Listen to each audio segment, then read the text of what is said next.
Tomorrow morning also I'll do the classes. Okay? Tomorrow morning I'll do the classes. I'll just confirm with them. I mean, at the office, but otherwise tomorrow morning. Time, I think before 10:30 the classrooms are not available, so it will be 10:30 only. So I'll confirm with Nilesh and then.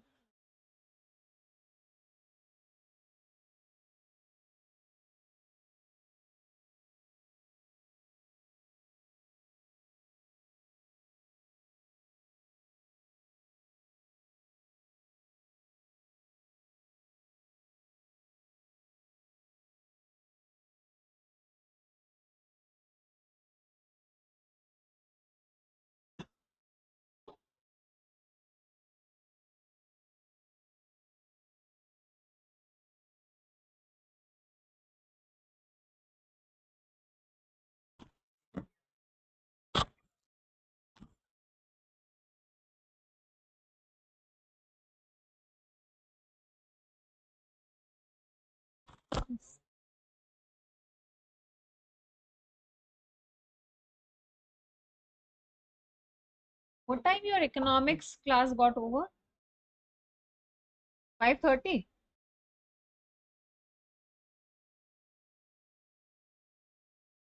All economics, all revision done.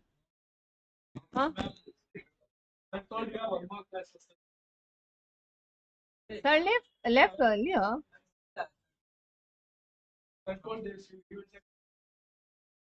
But then he had to leave early today. Oh, one of you, can you just do me one favor? Can you please shut that?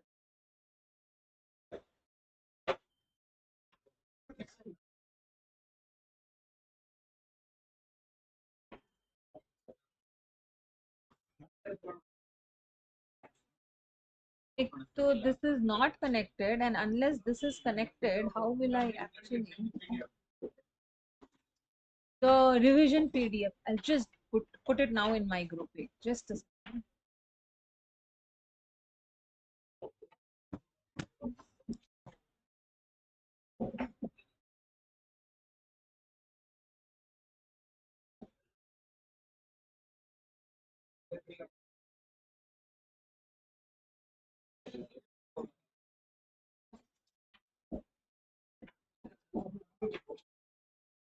मधु भैया देखो ना ये laptop में internet connection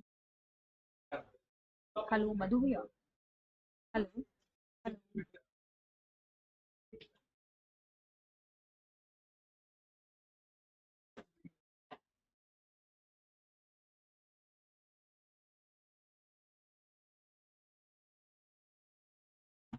I think last class we had done till guarantee, right? If I'm not wrong, yes.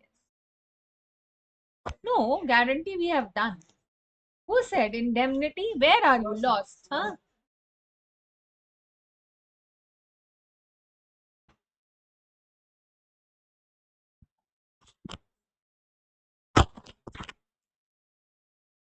So we'll start with the.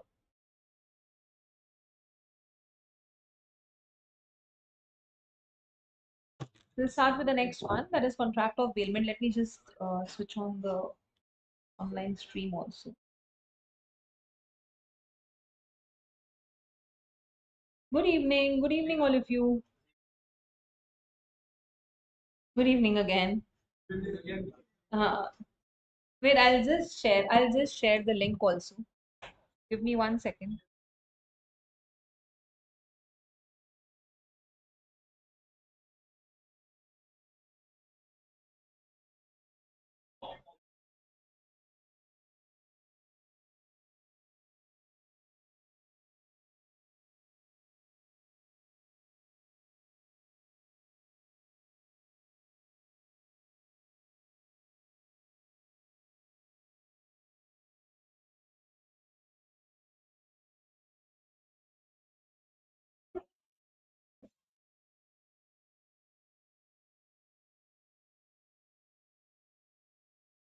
We have shared that, okay?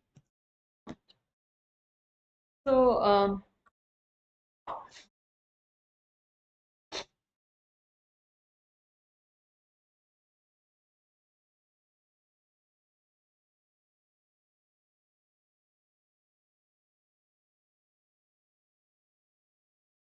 Full happy you guys are, no? Because everything is over now. Huh? And no. See, happiness comes from the fact that the teacher has completed the class. Honestly, tell me, do you ever find happiness from completion of syllabus on your own? No. The class being completed, the teacher completing the classes getting over, revision classes done, that is the real happiness.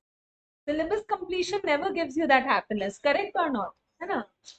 The ironical, yeah, 50-50. मधु भैया मुझे ना इसमें एक बार नहीं होगा इसमें नहीं मेरे को अपनी डॉक्यूमेंट डाउनलोड के लिए हाँ, या तो आप बोलो तो मैं आपको व्हाट्सएप पे दे देती हूँ, आप ये लैपटॉप ले जाओ, पीछे से डाउनलोड करके चलेगा। चेक करता हूँ। हाँ ठीक है। Okay, so can we proceed? Yes, can we proceed? Yes. So tell me, on a very serious note, did you revise whatever we had done the previous day? Huh? Did you? Okay, Jagdish, I have done it. I know I had said, but I had been a little not. You got it now? Okay. Yeah. So, okay. So let's start with the next one. Contract of bailment, which was, we had done till guarantee. So moving on to the next one, contract of bailment. So what exactly is a contract of bailment? What exactly is a contract of bailment? Now, if you remember, I had told you bail, jail, no connection. Again, bail, jail has no connection. So what exactly is a contract of bailment? Obviously, it's a contract, so there are two parties. Where party one is transferring. What is he transferring? Please understand, I'm not transferring the ownership. I'm only giving you what? The physical goods, right? Transferring the possession of the goods. Why am I transferring the possession? For a specific purpose. And tell me, once the purpose is achieved or attained, okay? Once the purpose is achieved or attained, what happens after that? Huh? Can you keep the goods? No. You have to either return the goods back or dispose. Return means if the goods have to be returned back to party one, then in that case, return to party one. But if the contract says that it does not talk about the goods being returned back to party one, but rather the contract says that the goods have to be given to some other party or something has to be done with the goods. So that particular thing has to be done with the goods, that is disposed of. So for example, if I have sold some goods to a person who resides in Delhi, and obviously I'm not going to travel all the way to Delhi to deliver the goods. I'll give it to the carrier. So when I give the goods to the carrier, okay, when I give the goods to the carrier, that please deliver them to that person in Delhi.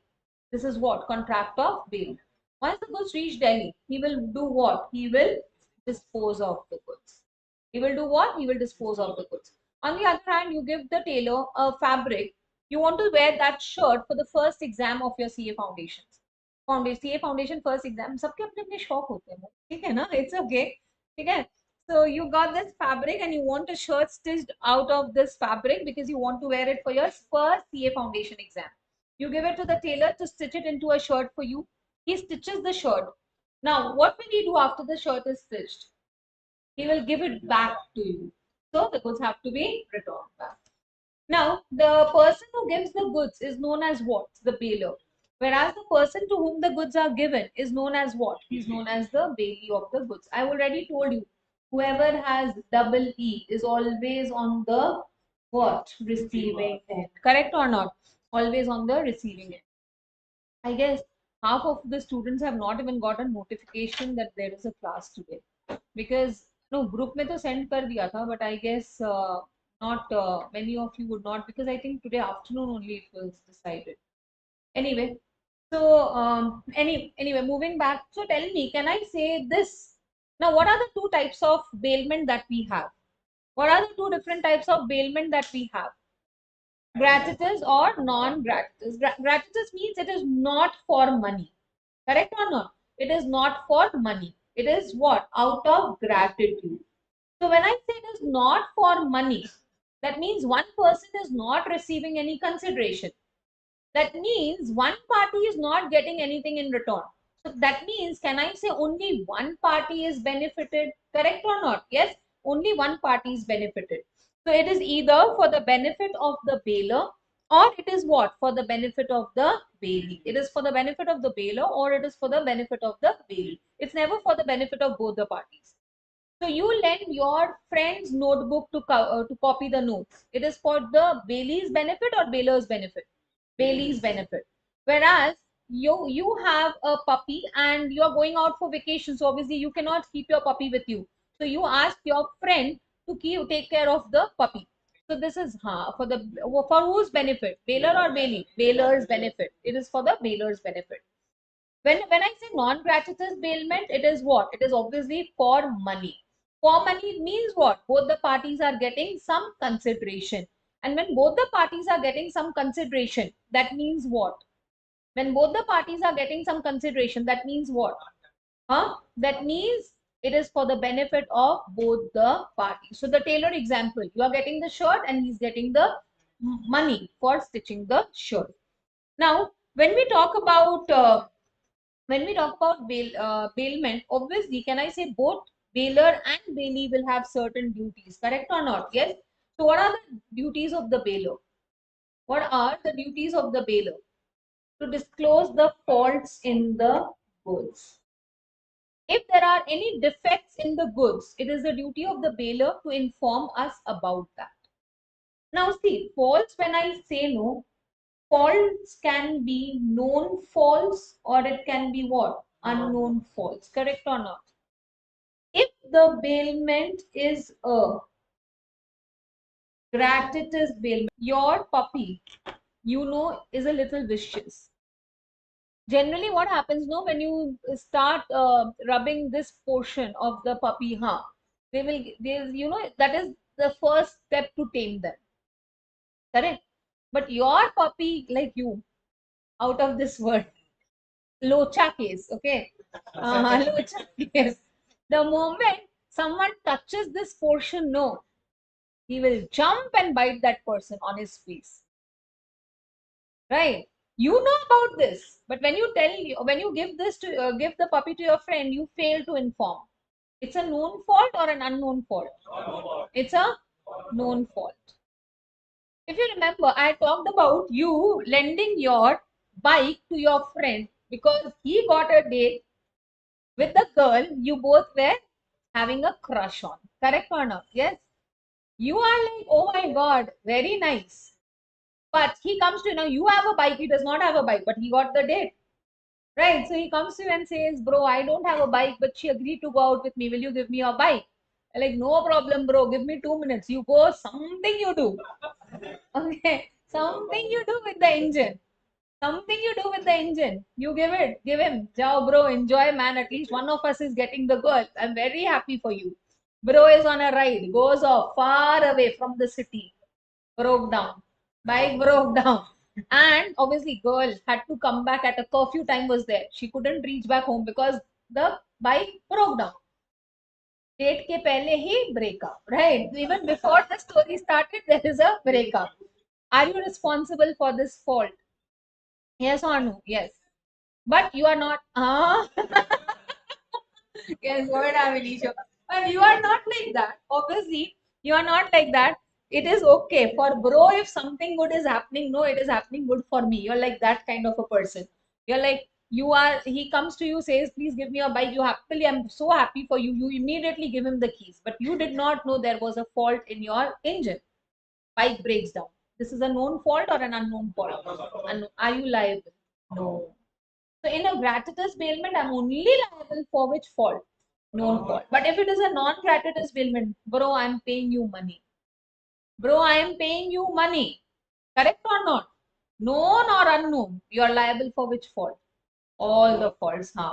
So you are liable for both known and unknown false. Why? Because it is a non-gratuitous fee. Is it clear to all of you? Yes. Now moving on to the next one, repay necessary expenses. Repay necessary expenses. Now when I say expenses, no, I can classify expenses under two heads. What are those two heads of known and unknown expenses? Ordinary and what? Extraordinary. Let's say fuel is ordinary and obviously getting the bike repaired is what? Extraordinary. Logically, you tell me, who will bear which loss? Logically, tell me who will bear which loss? Ordinary will be? Sure. Okay. Extraordinary? Pakka. So ordinary will be borne by the bailee, extraordinary by the bailor. Correct. But now imagine it is a non-gratuitous bailment for the benefit of the bailor. You give your puppy to your friend. Who will pay for the food? Bailor? Sure. That is ordinary or extraordinary expenses? Ordinary. Puppy fell ill. He took him to the vet. Who will bear the expenses of puppy? Huh? Bailor or bailee? He fell ill. I did not make him fall ill. He fell ill. I took him to the doctor. Who will pay the expenses? Bailor or bailee? Bailor. Your puppy. Huh? So, otherwise, ordinary expenses are borne by the what? Bailee. And extraordinary expenses are borne by the bailor. But if it is for the benefit of the bailor, irrespective of whether it is ordinary or extra, sorry, all the expenses will be borne by whom? Bailor. Is it clear to all of you? Yes. Moving on to the next one, give back loss suffered due to defective title. Stolen goods, you give it on pledge. Police comes, sir, chalo, under arrest for stealing the goods. Are sir, I never stole the goods. His izzat gone in front of the whole locality. Police coming to his house. Can he claim those damages or not? Not. Yes. Can I say it is the duty? You don't have a parking place. Your friend, he has a parking place. He took the car from you for one day. Please, bro, give me the car. You gave him. And he has a place to keep the car. Now you are so happy. Arey, let him only keep the car. I don't, I mean, he has a place to park the car. Now he's saying, bro, take your car. Bro, it's okay. You keep. No, I will take it whenever I need. You're getting free parking space. Hai. Otherwise, how much you have to pay for parking? Huh? 1,000, 2,000, depending on the place area. Correct or not? Free parking space. Can you do this or should you take back the goods? It is a duty of the bailor to take back the goods when the bailment comes to an end. And indemnify loss due to premature termination of a gratuitous bailment. Now, gratuitous bailment can be terminated at any given point of time. Okay. Now, your friend, he got a date and you wanted him to be embarrassed in front of that girl. You gave him the bike. You have another bike. You run to that girl's house. Friend is waiting. He calls her. I'm outside. Please come. She comes, and the moment she sits on the bike and he starts telling, bro, my bike, give it back to me. She's like, he's embarrassed, obviously. He's like, bro, I'll talk to you in the night. No, no, no, bro, no talking. Please give me my bike. My bike, I want it now only. Some urgent work. Papa has sent me for some urgent work. First of all, can you ask him to give the bike back? Yes, because it's a gratuitous bailment. It can be terminated at any given point of time. Correct or not? Second thing, but don't you think that your friend suffered damages because of this termination? Correct or not? Is it gone in front of that girl? He doesn't even have a bike. Renting bikes and coming to pick me up. Can he claim those damages from you or not? Yes. Yes. So if there is a premature, I mean, obviously, this is an example just for us to understand and remember. So obviously, when we talk about damages, we'll be talking about the monetary. I mean, no, but yes, this can also be claimed. Yes or no? Whenever there is a loss of reputation, you can claim those damages. Can we move forward? Yes. Now, the next part is duties of the bailee. We have already done duties of the bailor. Acha, can I say good evening, Aniruddha?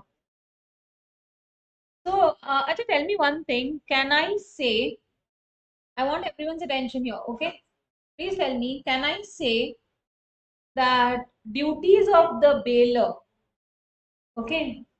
Can I say duties of the bailor is equal to rights of the what? Correct or not? Duties of the bailor is equal to what? The rights of the bailee. Similarly, let's talk about the duties of the bailee now.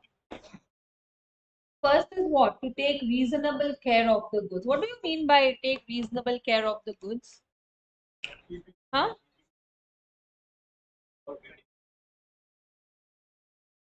Keeping the goods? No, I'm not talking about that. My question is, they have used the word take reasonable care. My question is, how do you define this word? How do you define reasonable care? What is reasonable care? That's my question. Protected from protect from theft.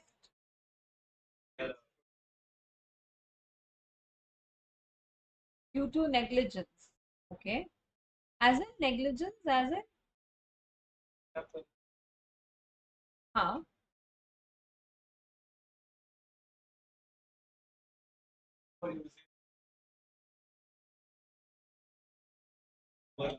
Overload. Okay. Overload of the goods. No, no, कुछ भी हो सकता है. Why are you laughing? Huh. At least he is giving some answer. ये लोग तो कुछ answer नहीं देके they are laughing. At least you're giving some answer. They had to like lost. And then he laughing. Huh? So what? Huh? Actually, reasonable care means that care that a prudent man would take. Prudent man means an ordinary man, a normal. I mean, when I use diligence as a normal human being, what care would I take for the goods? That care is known as what? Reasonable care, right? That care is known as what? Reasonable care. To take reasonable care of the goods. But there are two cases where even if I have taken reasonable care of the goods, I'm still liable. What are the two cases where I have taken reasonable care, I'm still liable? What are the two cases? Online, you can also answer. You don't have to just sit here and, you know, just keep listening, not saying.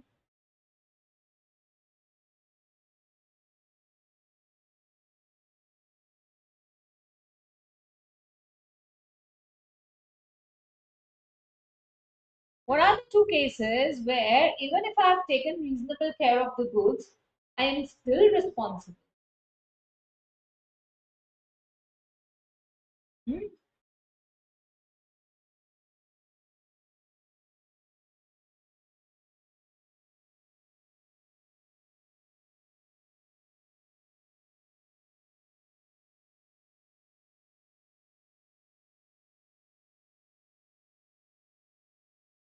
Acha, if I have given specific instructions, okay, if I have given specific instructions to the bailee and that were not followed, okay, let's say I said keep my jewelry in the bank locker, but instead of keeping it in the bank locker, he kept it in the locker at his house.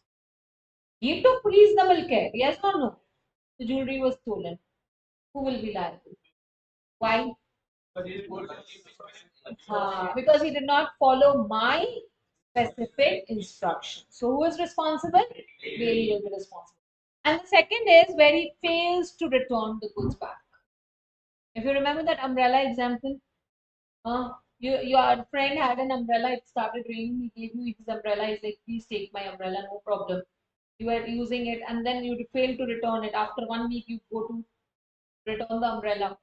On the road, you slip and you take the support of the umbrella. You are saved. Umbrella is dead.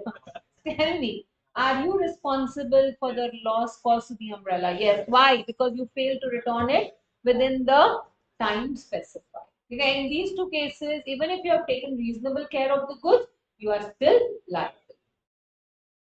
Not to make unauthorized use of the goods. I give you my goods, I give you my car, and I tell you, please only drive on flat land, do not drive on hilly areas. Off road, seriously, you could take that car. Imagine it's a nano car which I give. And gone. You know, I mean, the cart for nothing will be left. You go for a lay the car. So tell me, in that case, if anything happens to the cart, will you be responsible or not? Yes. Then not to mix the goods with his own goods. Now here there are a few situations. First, if the goods are mixed with the consent of both the parties, then I'll have a proportionate share to the goods. So if the goods are mixed and then sold, whatever was my proportionate part of the goods, I will get that proportionate share for my goods. First. Second, if the goods are mixed without my consent, like without the consent of the bailor, then in that case, what will happen? First of all, he's liable for what? The bailor should what? He should get the goods separated. If any money is spent on getting the goods separated, who will be responsible for that? Bailor. If the goods cannot be separated, why will I claim only the damages? Uh-huh. Yes, I can claim the both the price and damage. Correct?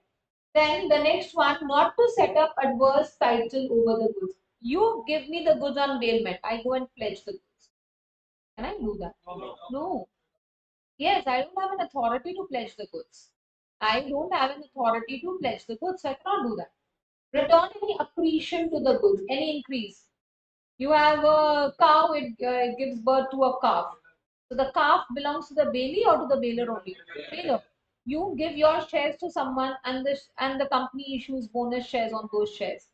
So who will have a right over these bonus shares? The bailor. Return and obviously the most important one, what? To return the goods. To return the goods back. And can I say duties of the bailor is what? Sorry, bailee is rights of bailor. Correct or not? It is the rights of the bailor. Is it clear to everyone? Can we move forward, guys? Yes? Okay. So moving on to the next one.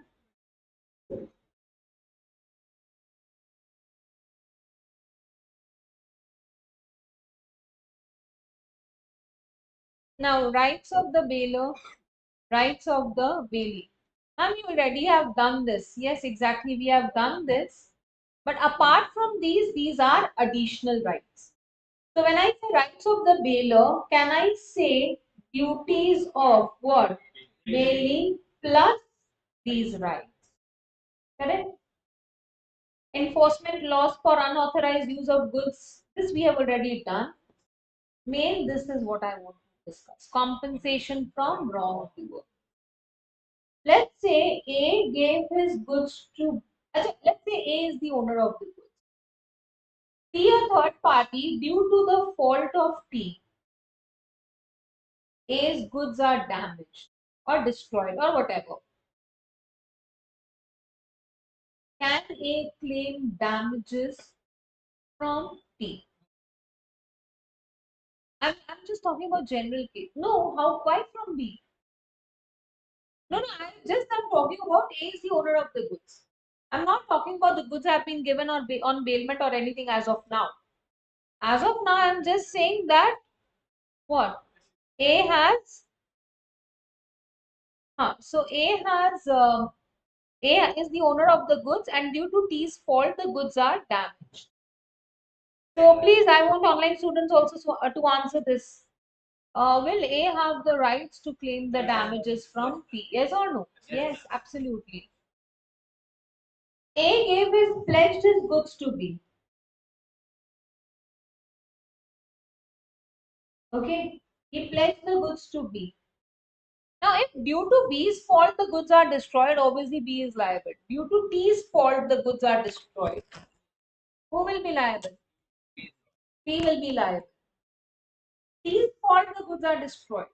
Who is liable? P will be liable. My question is, who has a right to claim the damages from P? B or A? B. Even though B is not the owner of the goods, but being a bailee, okay, he has a right of comment.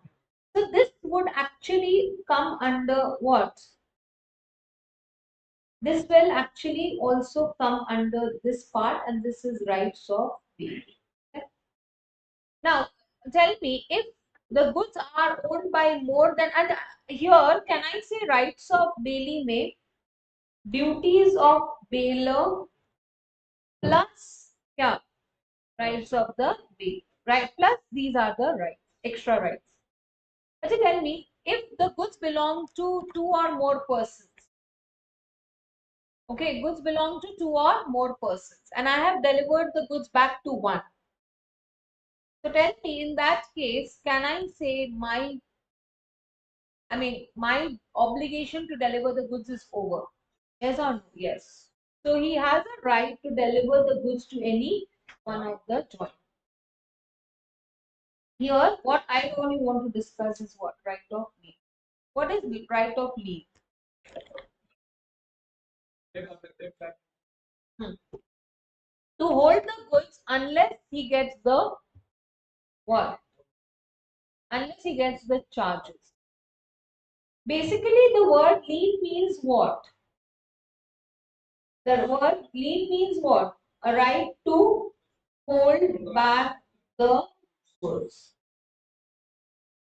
And here we have two types of lien, general lien and particular lien. Particular lien is I am exercising lien for the charges for the services rendered by him. He has rendered some services for me, and for that I am asking him to pay me. Right? He has rendered some services, and for that I am asking him to pay me. If he doesn't pay, I will exercise a lien. You give the tailor 3 shirts to stitch 3 shirts. Each shirt will cost how much? 500. So for 3 shirts, how much should you pay? 1500. You pay him 500. Can you claim the 3 shirts from him? No. Can you claim one shirt from him? Yes. He keeps the 500 and says, now go and get the rest 1000, then I'll give you the 3 shirts. Can you do that? No. You have paid for one, he has to deliver one. Got my point? You have paid for one, he has to deliver for one. Let's say custom authority, say you have not paid custom duty to hold your goods.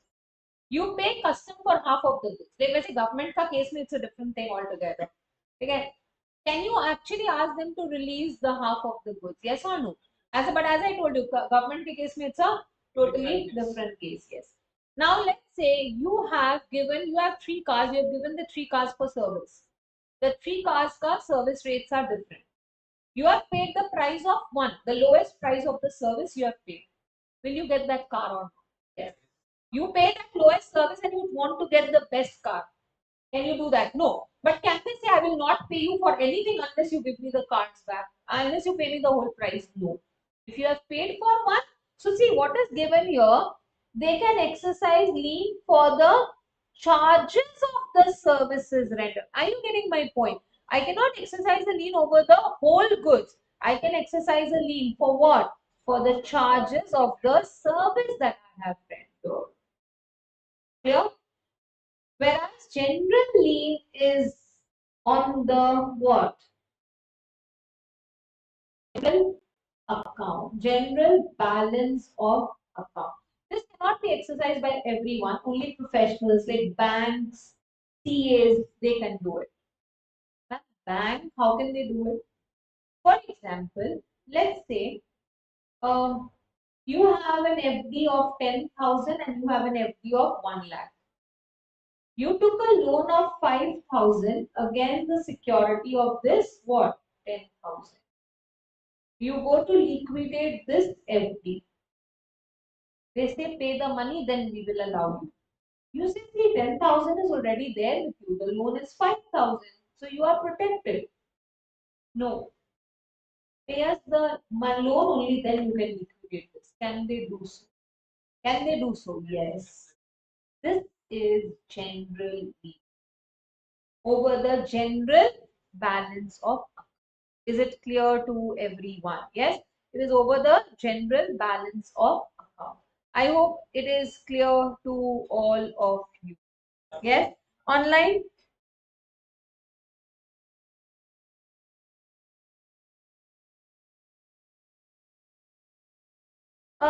It's not exactly quantum variant.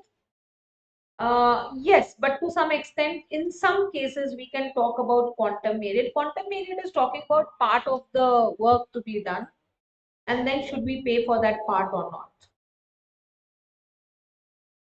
In some cases, it could actually be that also. Okay.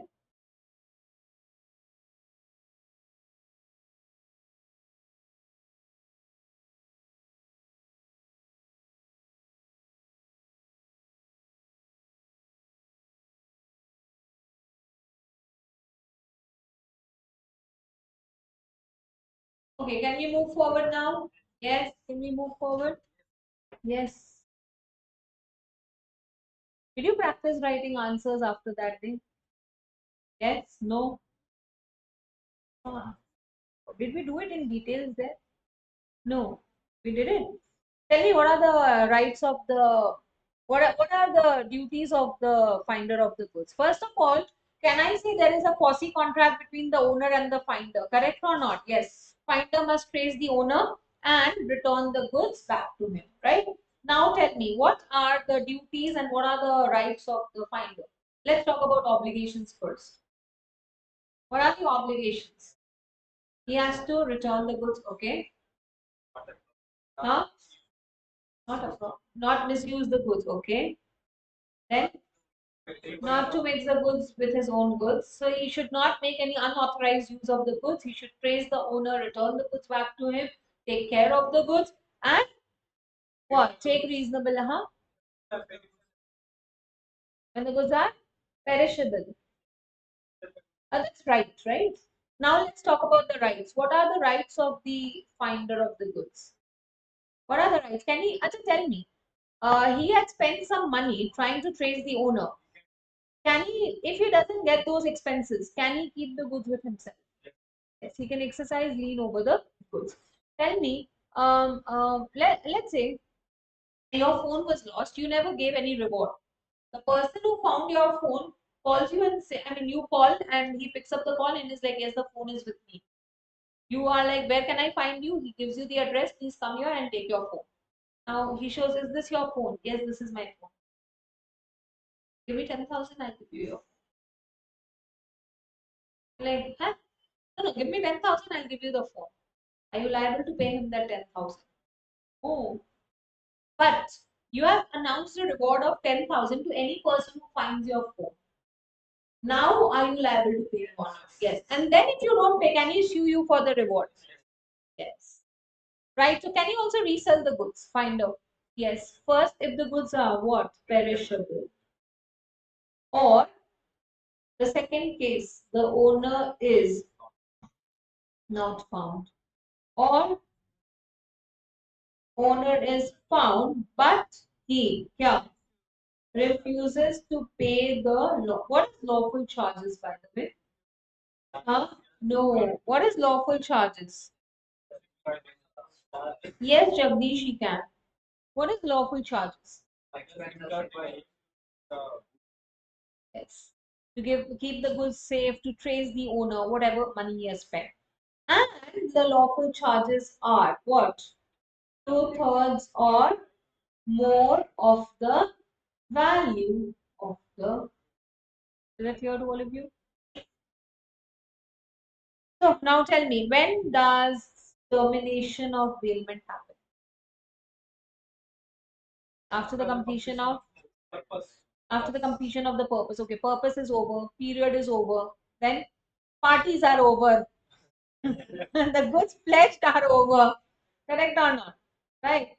And tell me, you give your, I mean, the class is going on and your friend did not get his book. Friend, nahi, the person sitting in front of you. So the teacher says, please lend your book to him. He's sitting alone, has no book. You tell him, please don't mark with pen. I don't like. You tell him, Don't mark with pen. I don't like. And my God, this guy, black, red, blue, all pen is marking. You see, you're like, you snatch the book. I'm not giving you my book. Can you do that? Yes. Gratuitous bailment can be terminated at any point of time. Khushi here has a question. Ma'am, till what time the classes go on? Actually, Khushi, I came to the class not deciding till what time the class goes on. Actually, I decided the class can go on till 8:30. But I know you have had a very long session today, so I will not say anything. But yes, Sale of Goods Act we will complete. After that, whatever you say, that will be. Okay? After that, whatever you say, that will be done. And Balakrishna is पूरा जोश में ma'am आप बस आज तो ऐसा लग रहा है फ्रॉम हिज एटीट्यूड मैम आज पूरी रात आप पढ़ा दो हम तो यहाँ बैठ के पढ़ने वाले हैं है ना हाँ बस Why? Oh my God, Jagdish. Huh? ಅಯ್ಯೋ ಕನ್ನಡ ಗೊತ್ತಿಲ್ಲ so you should speak in the language I understand so that I can also laugh with you. So should we move forward to the next one? Yes. Contract of pledge. Uh, who was the guy who had sent me? You had sent me your paper. Actually, you know the reason I did not even open it. Today I'll check. You please drop a message once again. I mean, because the if I have to scroll and actually search for it. So you just send me a message today. I'll check and okay? Tomorrow. Like if we have a class tomorrow, I'll be coming to the session center. Then I'll tell you. Okay. So I don't know why I messed up with party two everywhere. This P1 is P1 everywhere. Party two the बेचारा खो ही गया. Full hectic. Jagdish, you have stories to tell your grandchildren and children. No, what are you doing? हमारे ज़माने में, है ना? You heard that from your parents, right? हमारे ज़माने में, right?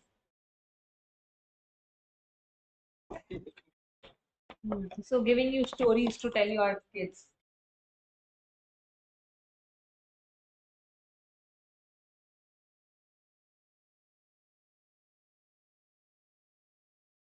I think Suhas, right?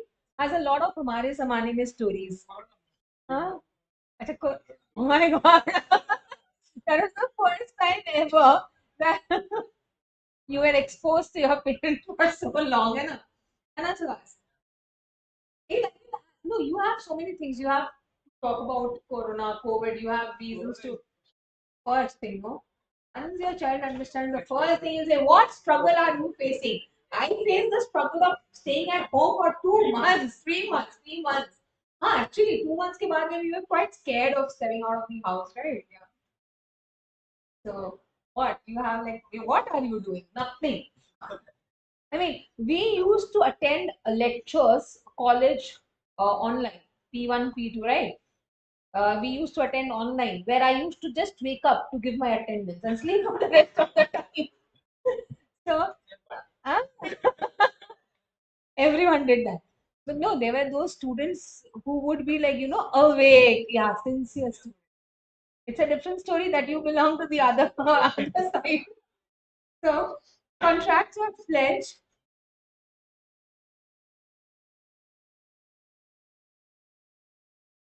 Jagdish क्या लिया था पूरा दिन माय गॉड जगदीश का Hindi oh my God another level okay so tell me what exactly is pledging the goods what exactly is pledging the goods lending the goods for usage are you sure you can actually use the pledged goods okay no problem Jagdish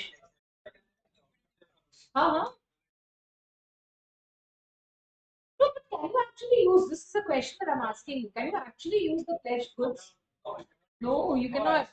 Unless specifically under the condition that you can use, that's a different story. Otherwise, you cannot use the goods. Huh?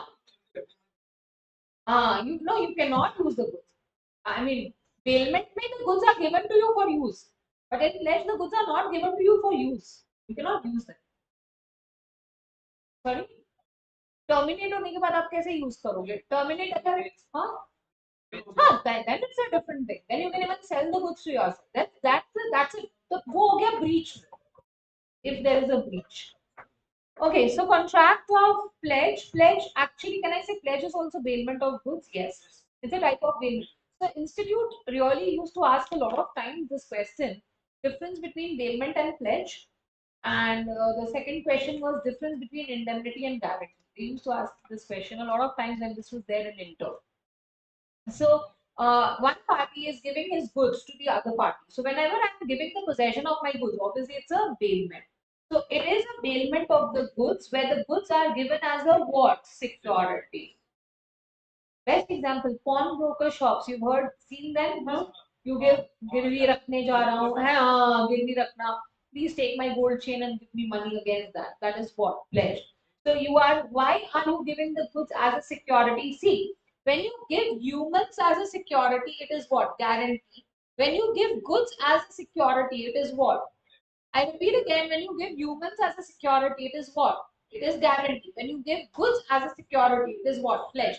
If you remember, when I was doing contract of guarantee with you all, in that case, in the case of contract of guarantee, there was this one example where the loan taken was 10 lakh, 15 lakh rupees.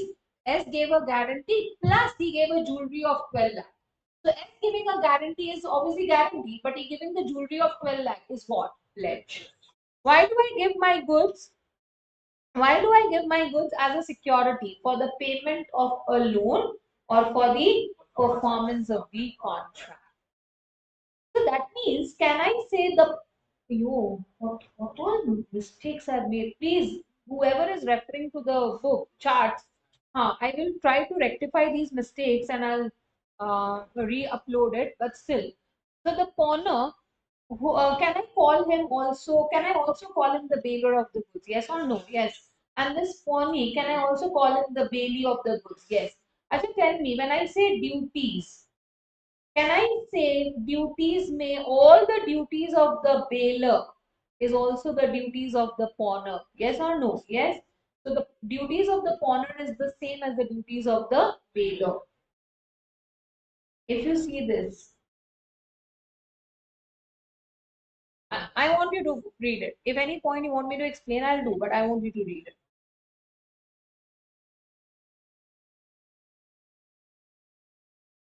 Not to do any act inconsistent with pledge. Matlab, when I give the goods to you on pledge, there are certain terms and conditions of that pledge. You cannot do anything outside those terms and conditions. Huh? Like I give you my jewelry as a security. Can you actually wear it and use them? No. Within authority. Whatever authority I've given, only that. Inconsistent means against the authority. Against, going against it. And what are the rights of the pawner? So this is clear to all of you. Should I explain any other points? No. What are the rights of the pawner? His right is right to redeem. Redeem means what? Once he has paid, he can get back the goods that he has given as a security. Clear?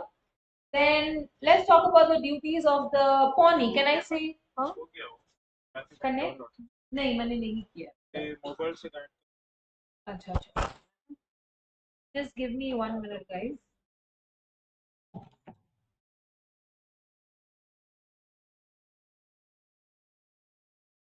अभी ना pen का data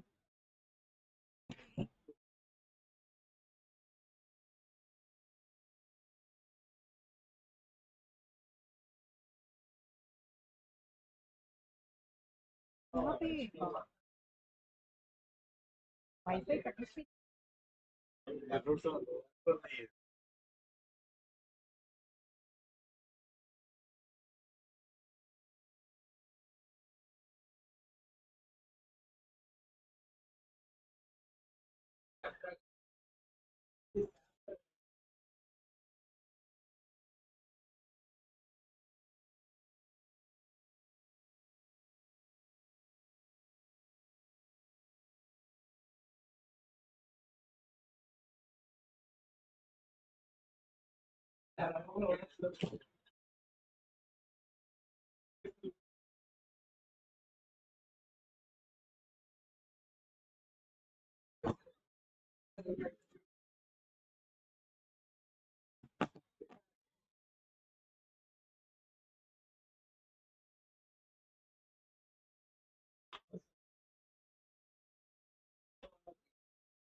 Yes.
हाँ?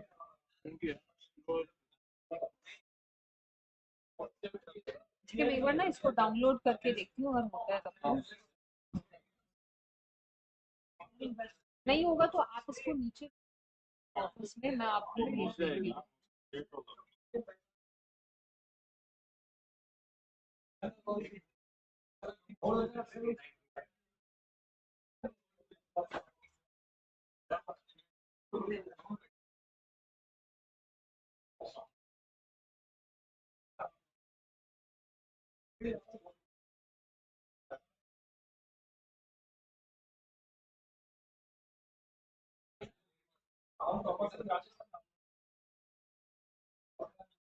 हो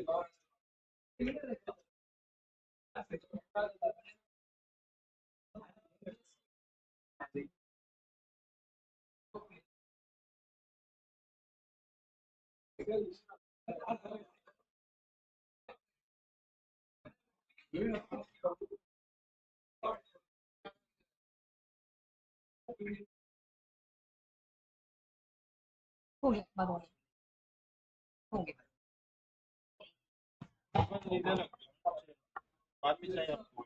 अब और नहीं चाहिए, नहीं अब और नहीं चाहिए, आपको फिर कॉल आएगा। नहीं नहीं, कॉल्स आएगा, आपको रिसीव तो करना होगा ना।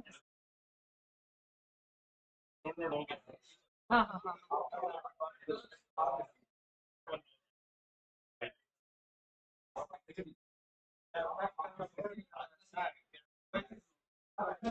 हो रहा है। हाँ आप ले जाओ।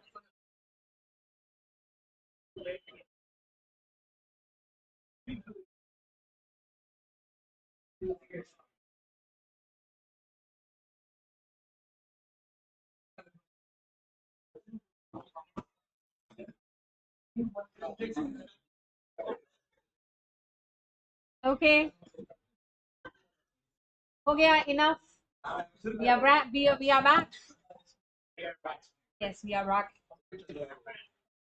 Let me just online. I hope you can.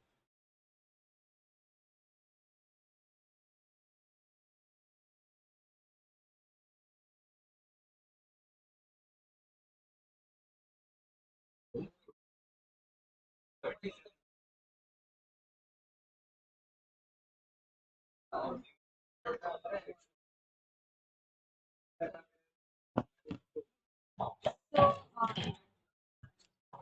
we were we were talking about duties of the pony. So can I say all the duties of the bailee are the duties of the pony, correct or not? Yes. To see liable to pay the debt, compensate the pony for extraordinary expenses, disclose all facts if lost due to the if pony sells the goods to pay the deficit. Sells the goods to pay the deficit. What is this? What does this mean? Steals. It's not even what is the spelling God only knows what does this mean? So let's say the loan amount along with interest is 1,000. I sold the goods and I got 1,100. Can I keep the entire 1,100? No, I'll keep the 1,000. What happens to the 100? I'll give it back. I sold the goods and I got 1,000. What will happen? Obviously, I'll keep the whole of the 1,000. On the other hand, I got only 900. Now what will happen? I will recover the deficit from whom? From the pawn. Now tell me what are the rights? Rights of retainer. What is retainer? Can I say lien? Yes or no? Yes. Right of retainer for subsequent advances. That means what? If let's say I gave you some loan and you gave me a security. In future, you ask me for further loan. Can I keep these goods if you don't pay me that further loan also? Yes. Yes. Right to extraordinary expenses. If any extraordinary expenses are incurred, you have a right to claim those. And when the pawner makes a default. So when the pawner makes a default, you can obviously sell the goods or whatever. Pledged by non-owners. Another question that you get quite a lot of times, the same as nemo dat quod non-habits. Nemo dat quod non-habits, same. Pledged by a mercantile agent. When a mercantile agent acting in the ordinary course of the business, that means he's a mercantile agent not only for this contract, he's generally a mercantile agent, has the possession of the goods. How he has the possession of the goods? With the consent of the owner, and he goes and pledges the goods. The pledge is what? Valid. The next one is what? Pledged by a person in possession under a voidable contract. I have given you the possession of the goods. I have sold the goods to you. But the contract between you and me is what? Voidable. Before I cancel, you go and pledge it to someone else. The pledge is what? Absolutely valid. Pledge by where the pawner has limited interest. That is I don't have the full ownership. I'm one of the joint owners. So I pledge it. I pledge the goods. So tell me one thing, in this case, will the pledge be valid? Yes, but only up to my extent of share. Then pledge by, it will be, is the pledge valid? Yes. Now, when I talk about limited interest, that means I don't have ownership rights. But let's say, when we talk about this, let's say I have given the goods to you on sale on approval. You have only a limited right over the what? Goods. Now you go and pledge it. Is the pledge valid? Yes. And then let's say I have sold the goods to you, but the goods are still with me. And I go and pledge the goods to someone else. Is it a valid pledge? Yes. If you will see, all of these are the same cases as was given in Memo that what? Non-habit. With this, we are done. Contract of agency, the last one. What exactly is a contract of agency? Where one person, who is this one person? Is agent, is appointed to do an act for another or to represent another. Who is this another person? Principal. Right? When one person appoints another person to work on his behalf or to represent him. Represent him means, let's say I get a call from the income tax department. I am like, I don't know anything. What will I go and do there? I tell my CA, you please go there on my behalf. So he is what? Representing me. On the other hand, I have to go and submit some documents or maybe sell some goods. I hire you, I tell you, please go and deliver the goods. So you are my agent to do the work for me. Now the person who does the work is known as what? Agent. And the person on whose behalf the work is done is known as what? Principal. Now I have a question. For the work of the agent, who is liable? Who is that? Principal. So the principal is liable for the what? Acts of the agent. Can I have an agent without consideration? Yes. Obviously, I'm not going to ask someone to do the work for me without consideration. But can it happen? Yes. Is it valid? Absolutely. Now, can you, when you're getting married, can you tell someone that you please go and get married on my behalf? So personal contracts can never be. Huh? What? Lottery. You never know. You never know whether it is a lottery or Pooty Kismat. Okay. How is agency created? Obviously, express agency is I ask you to do the work for me. This is what? Express agency. I ask you to do the work for me. Obviously, no question. I've asked you to do the work, you're doing the work. There is what? Agency by express word. Obviously, here more important is what? Implied agency. That is what is actually more important. So when we talk about implied agency, the first one is what? Estoppel. Estoppel is what? Stop from denying. I am not your agent, but in front of you, I tell someone else, I am your agent, and you keep quiet. Or you are not my principal, but in front of me, you tell someone else that you are my principal, and I keep quiet. That means, first of all, there is no agent principal relationship, but one person represents himself as the agent of another or principal of another in the presence of that other person, and that person keeps quiet. Can I say you become an agent? How? By estoppel. Yes, same example, partners by estoppel, same thing. But here, there you are saying that this is my partner, whereas here I am saying this is my agent, right? Now, if he goes and does the work, right, in your name, there the person who is represented is liable as a partner. Here, if the agent does the work in my name, I will be liable for what he does. Okay? Is it clear? So the next one is agency by what? Holding out. Now, there is only a slight difference because people know take agency by estoppel and agency by holding out as one and the same thing. Slight difference is there. In agency by estoppel, I am not your agent, but I am saying that I am your agent, or you're not my principal and you're saying you're my principal. Holding out, we were agent principal earlier. Today I am not. But everyone knows that I am your agent. Why? Because I was doing contracting with everyone in your name. So when this agency was terminated, should we have given a public notice or not? Yes, but we never did. So can I say I become your agent? Now, if I go and contract in your name, will you be liable or not? Yes, because the third party thinks I'm your agent. This is what? Agency by holding out. Did you understand the difference between holding out and estoppel? Yes. Agency by necessity. Online, I hope you are following. What is agency by necessity? So let's talk about this question when we discuss about agency by necessity. Instead of discussing, let's talk about this question. I want everyone to write down your answer. Online, I want everyone to write down your answer.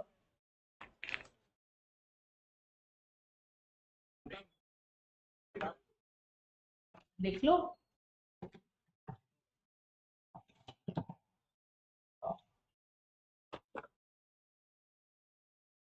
Why should only those guys have all?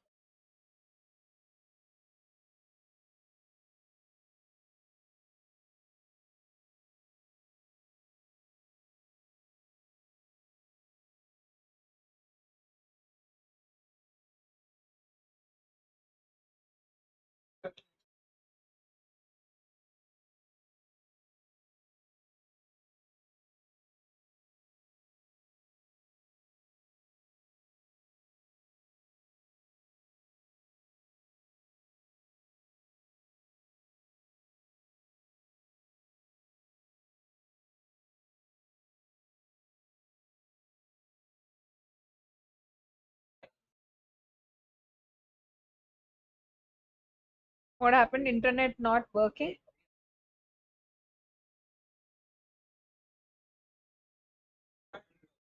Huh? Why not? So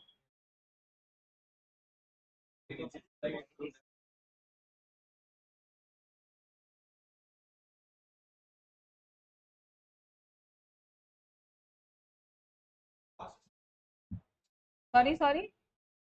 Cannot recover. Why not? So everyone here is saying no, he cannot. Okay, Jagdish, Mohit, and Bunny. I don't know Bunny your name, so as he because if not sold would be destroyed. So this is what type of agency, guys? This is what type of agency, guys? What type of agency is this? Can I say no? This is not express. Huh? Why is it not express?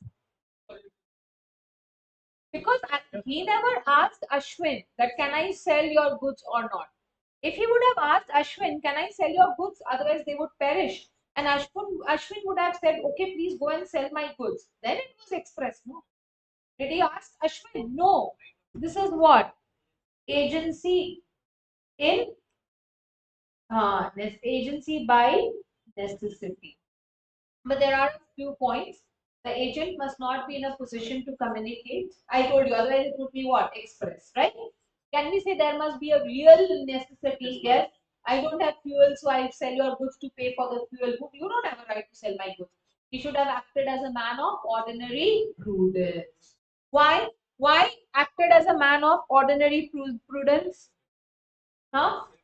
Like let's say goods could be sold at 10 rupees. You go and sell it at 50 paise.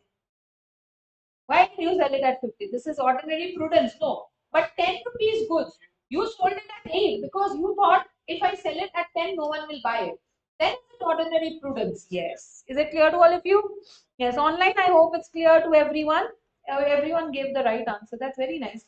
So, one thing if you will notice from the answers that you give and from when I'm discussing the topics, you do it with me, your conceptual clarity is already there. And you will see, I last class also I was emphasizing on this so many times. Today also I'm saying the same thing. The clarity, conceptual clarity is there. You are able to crack question means you have conceptual clarity. The only problem will be what? Right. So now whenever you're solving the questions, like let's say you have done Indian Contract Act and today you're solving Indian Contract Act question, you have to do one thing. Whenever you're solving a question, you have come to a conclusion, correct or not? Now, can I say the conclusion would be based on some provisions, correct? You have come to a conclusion because it is based on some provision. So what was that provision? That is your provision.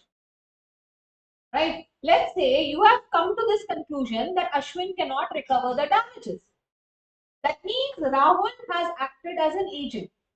Why he cannot recover damages? Because it is out of necessity that agency was created.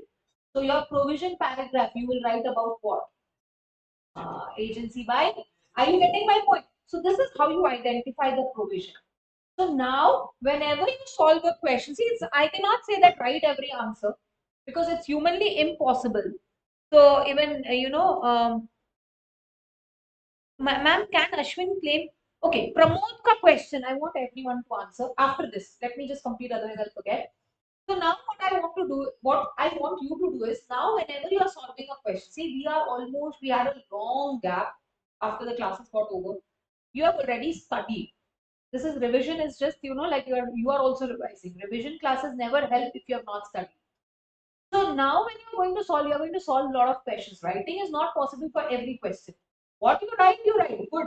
But for the rest of the question, whenever you're solving, your mind should always come up with the provision. So whenever you're solving a question, this is on the provision on which I'm basing my answer.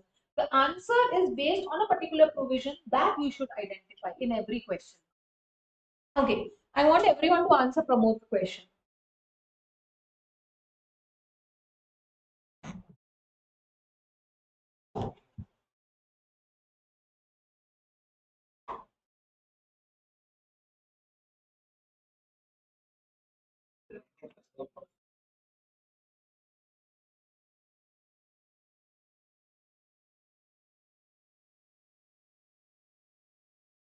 What?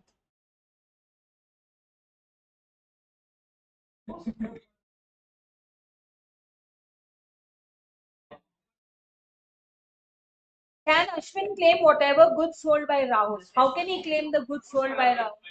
But the question is, can he claim the goods sold by Rahul? How can he claim the goods? This is agency by necessity. The sale is absolutely valid. But can he claim the price of the goods? Yes.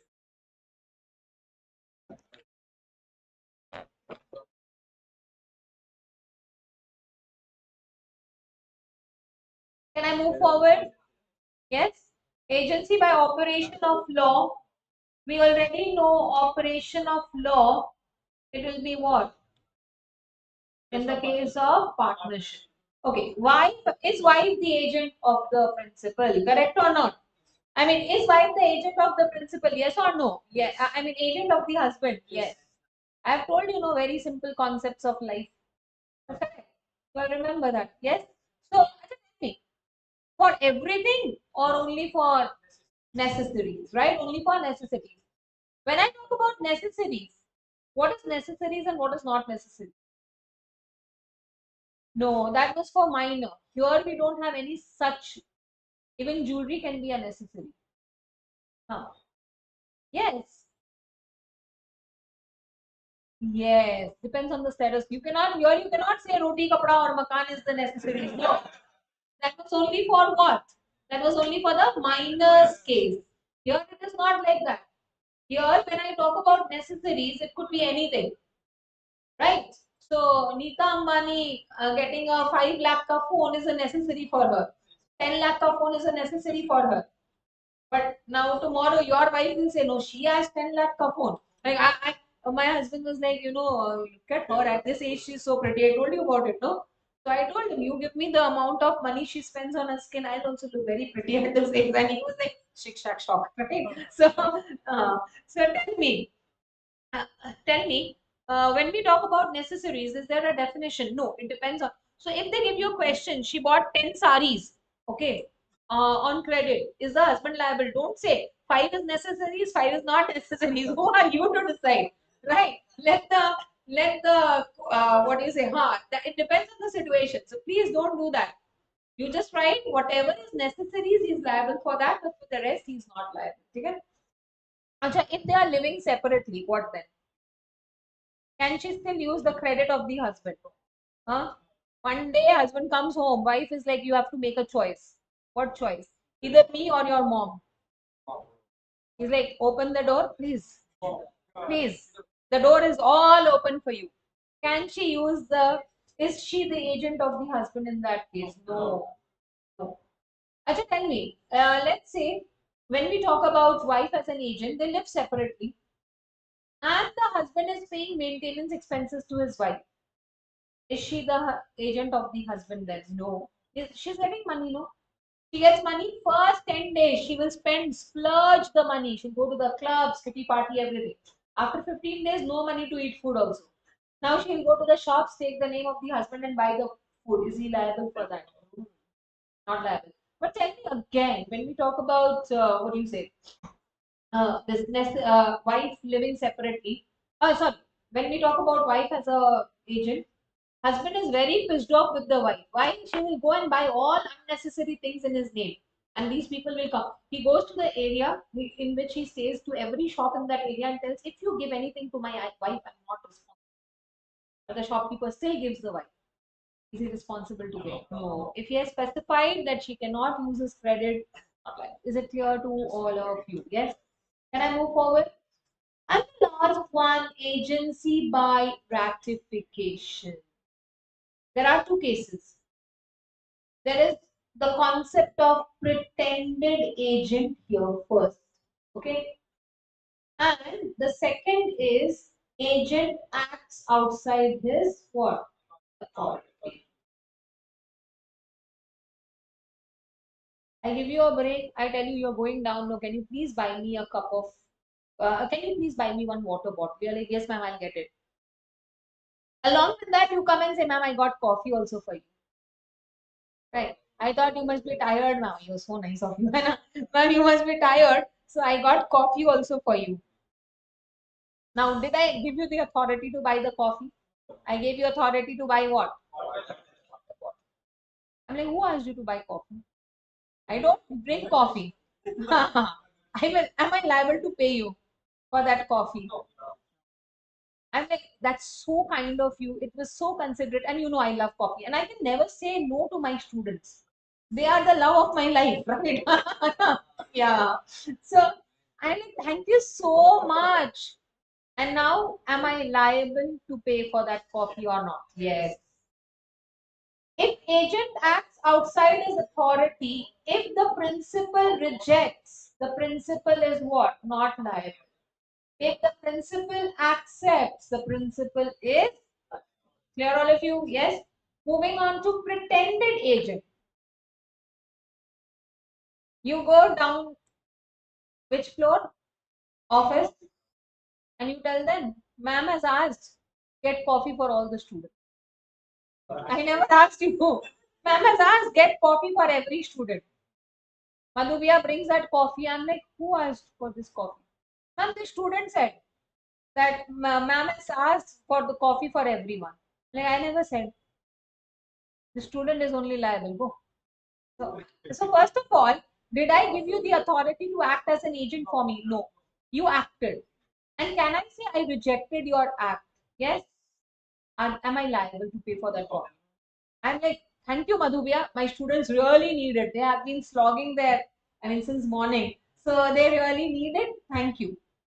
So can I say he did the act without my authority, but I still accepted the act? Yes. Was he my agent? Are you getting the difference between the two things?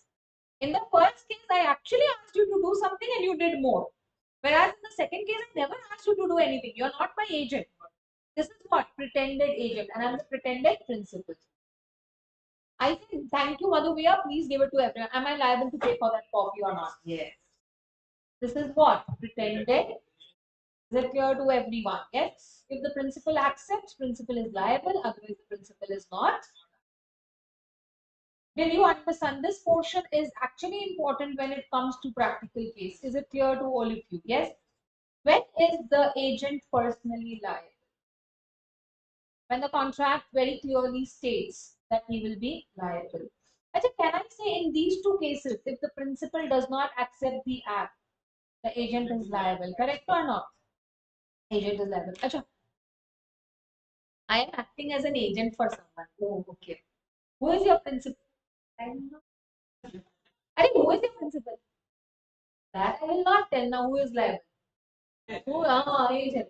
If you disclose the name of the principal, principal is liable. But if you don't disclose the name of the principal, who is that agent? I want to make a contract. You are not making the contract in your for yourself. You are making it for your principal. But you go and say, I want to make a contract. Who is liable? Agent is liable. Why? Because you did not act as an agent. Contract expressly provides that the agent will be liable. Principal resides outside India. Now I cannot go outside India to sue him. So I will sue whom? Agent. He is an undisclosed principal, right? Undisclosed principal means what? Name I will not tell. Uh, Principal is a person who cannot be sued in the court of law. So there are these people, who you cannot sue them in the court, like the CMs, the political people. There are some, you have to take the permission of the court to file a case against them.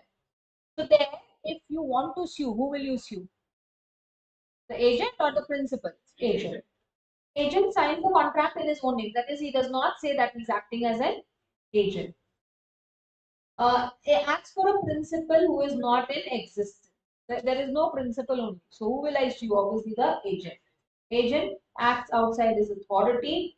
Principal is a minor pretended agent, or when the agency is coupled with interest. What is coupled with interest? Let's say I have taken a loan from you. Now, in front of everyone, whenever you meet, you don't bother. You will come and say, "Ma'am, my money." One day, we are in a social gathering. There were so many people, and I was standing in a group of people, and suddenly you come and say, "Ma'am, you have not repaid my loan." Well, my to izzat is gone. And whereas the loan repayment date has not even come, my full izzat gone. I tell you, look, my land is there. Please sell this land. Keep your money, loan money. Keep your commission. Pay me the rest. Can I say this is the reason I have hired you as an agent was because I had to repay that loan. Correct? This is agency coupled with. Is it clear, all of you? Okay. Termination. When does agency come to an end? When does agency come to an end? Finally, Indian Contract Act is over. My God, it was in full day. Now also, seriously. Tell me, when does agency come to an end? Wait. Let it control, man. Control. Control, man. Tell me, when is agency over? Purpose is over, time is over. We make a public announcement, we make a contract, parties are over, everyone is over. And death, insolvency, in all of these cases, the what?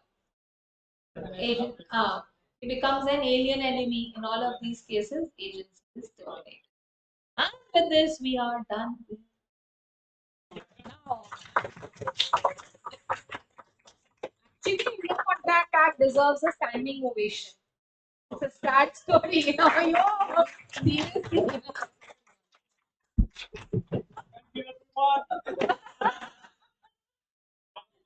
Okay, so we'll go to sale of goods act. Before I start the sale of goods act, I'm giving you 2 minutes. Drink water, wash through. Anyone has to go. Jaldi se come back quickly.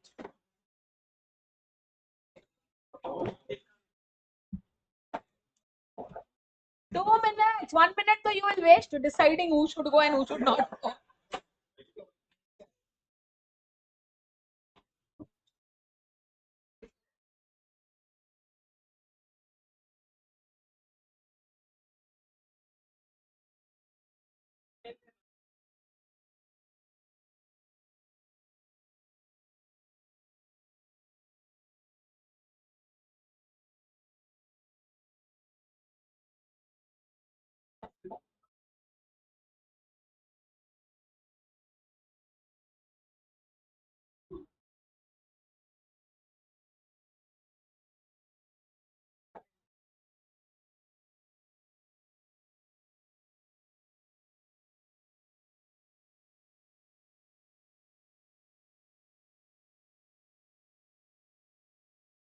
Yes.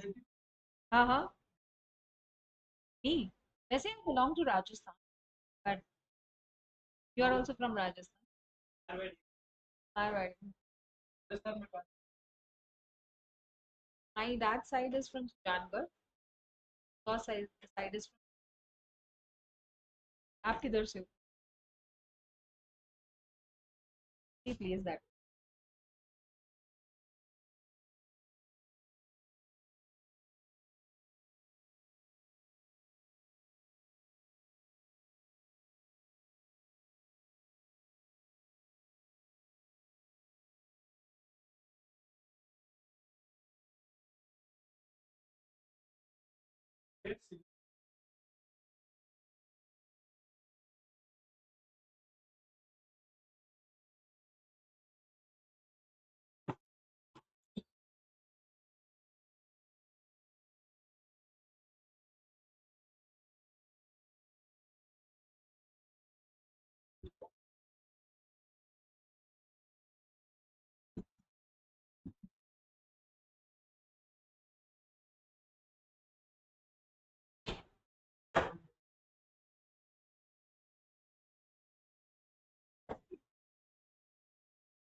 Okay, so let's start with Sale of Goods Act. Yes. So, Sale of Goods Act 1930. The Act came into force on 1st July 1930. Applies to the whole of India. Obviously, it's a contract of sale. So, it's Sale of Goods Act. So, obviously, it deals with what? Contract of sale. So, what is a contract of sale? It is a contract. Obviously, it's a contract where the seller, I think blue would be a better color for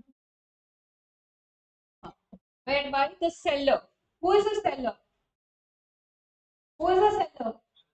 Who sells or agrees to sell. Why? Because a contract of sale can be immediate transfer or future transfer. If it is immediate transfer, it is what? Sale. If it is future transfer, it is what? Agreement to sell. Immediate transfer means ownership is transferred immediately. Future transfer means ownership is transferred on a future date. Why on a future date? Why on a future date? After the fulfillment of certain conditions. What does he transfer? Property in the goods. And when I say property in the goods, what do we mean by property in the goods? I'm talking about ownership. To whom? To the buyer. Tell me, when I say buyer, who's a buyer? Who buys or agrees to buy. And what does the transfer take place for a price? So when I say price, what do I mean by price? What do I mean by? Can I call it as the legal tender of the country? Can I call it as someone was saying? So I'm just using it. Can I call it as money or money's worth? Absolutely. I can call it as money, but never money's worth. Money's worth means in kind. Partly it is. But if I say money or money's worth, that means I'm saying entirely money's worth, which cannot be. But can it be partly cash and partly goods? Yes, that is. So if I look at this definition, what are the essentials of contract of sale? There must be two parties. The ownership of what will be transferred? Goods. Then who to whom it is transferred? To the buyer, and the transfer takes place for a correct or not? Is it clear to everyone? Oh, I forgot there is online session.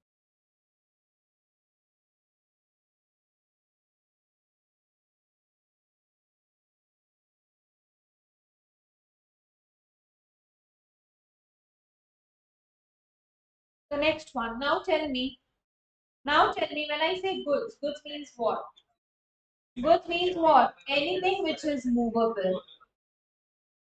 Goods means what? Anything which is movable. Tell me, when I say movable goods, anything, so money or actionable claims, can it be considered as goods? No. Now, when I say goods means movable goods, I have another question here. Tell me, when I say goods means movable goods, anything which is a part of the land, will it be considered as goods? Anything which is a part of the land, will it be considered as goods? Yes or no? Yes, provided I sever them from the land at the time of sale. That means I detach them from the land at the time of sale. Now, when we talk about goods, goods can be classified under three heads. What are the three heads of goods? Existing, future, and contingent. What is existing goods? The seller has the possession of the goods when he contracts to sell them, right? The seller has the possession of the goods when he contracts to sell them. What is future goods? The seller does not have the possession of the goods. But after the contract is made, if he is a manufacturer, he'll manufacture it. If he is a producer, he'll produce it. Or if he has to get it from a third party, he will get it and then sell it. What is contingent goods? I don't have the goods. I don't even know whether I'll get the goods or not. If I get the goods, I'll sell. If I don't get the goods, I'll not sell. May or may not. Contingent goods can again, sorry, existing goods can again be classified into specific, uncertain, and uncertain. When I say I want this goods, is specific. When I go to the shop and I say I want 1 liter Bisleri water bottles, uncertain. When as per my description, the shopkeeper takes out the goods, the shopkeeper has asserted. So when I identify the goods, it is what? Specific. When I describe the goods, it is what? Unassertive. As per the description, the goods are taken out. When they are taken out, they become what? Assertive. Is it clear to all of you? Now, when I talk about price, what do I mean by price? Legal tender. We already discussed what is price. I really don't need to discuss more on this. Rather, tell me, how do we fix the price? Price in a contract of sale can actually be fixed in three ways. What are these three ways? First, by agreement. What is this by agreement? In the agreement itself, we decide as to the price of the goods. In the agreement itself, we decide as to the price of the goods. What is by mutual dealings? We don't fix the price, but we deal with each other on a regular basis. And because we deal with each other on a regular basis, using those terms, I mean, we have some terms using which we can fix the price. Like I'll always sell you the goods 10% below the market price. So even if I have not fixed the price, if I purchase it from you, so you will see some shops, you go to these shops regularly and they will always give you a 10% discount on your bill. So how is the price fixed here? By mutual dealings, right? And it can also be fixed by a third party. Now, when I say third party, what do I actually mean by a third party? I'm talking about a valuer. I'm talking about a valuer. The price is fixed by a valuer. What happens if the valuer, can I say this is a contingent contract? Yes or no? So what happens if the valuer refuses to fix the price? The contract becomes void. Void, not reasonable price. But let's say a part of the goods are delivered and the valuer refuses to fix the price. Then what will happen? For the part which has been delivered, it's valid. You have to pay reasonable. For the rest, the contract is what? Void. Okay, I want to discuss one question here. I'm sorry. What did he say? Republic Day Biscuit.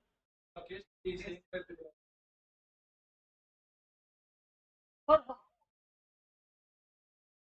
does not sale. They distribute. They distribute like that. No, no, I'm not talking about that. What I really want to know is that a contract of sale action? Yeah, I want you to answer, and you all can actually drop an answer here. Answer this question.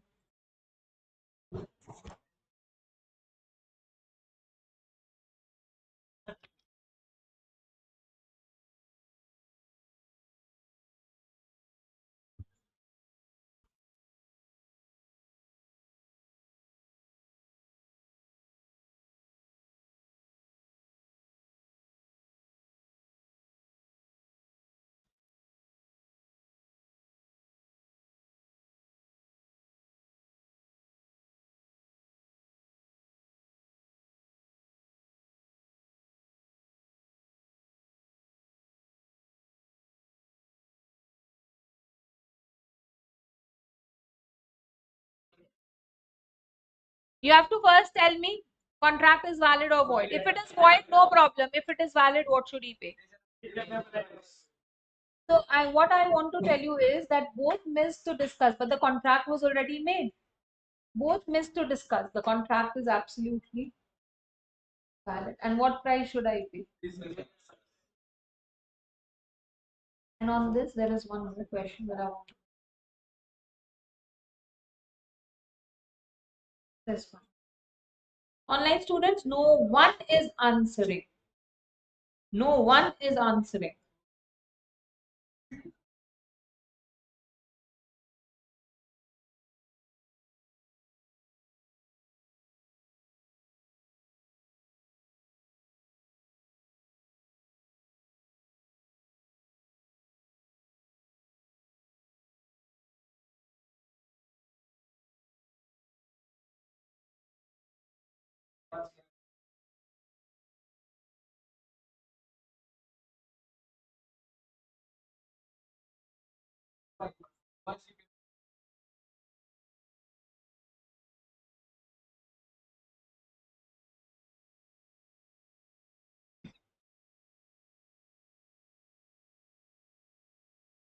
Supervening impossibility. Here, loss of, who will bear the loss of crop? Why? Future goods.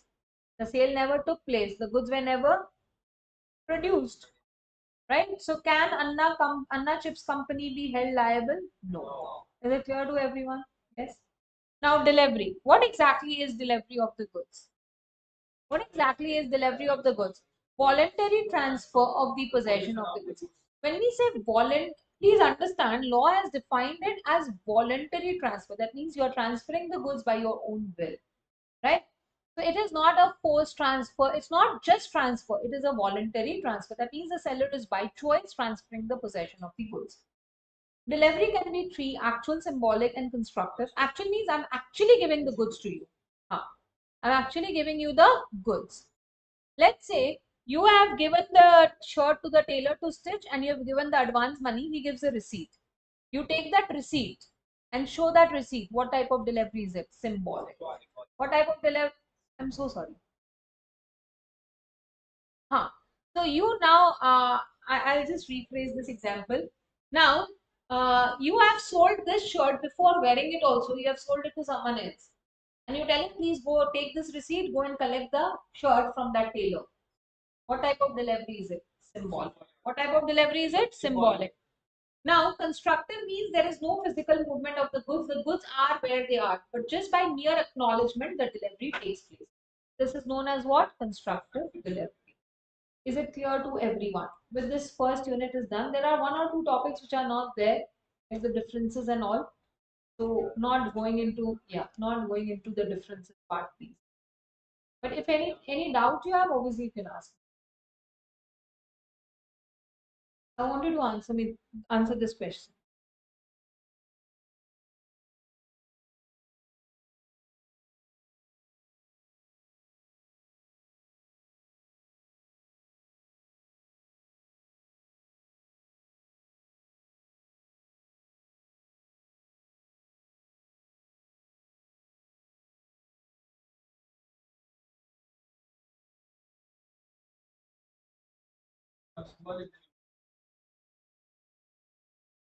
So who is liable? Sure. The delivery has already taken it.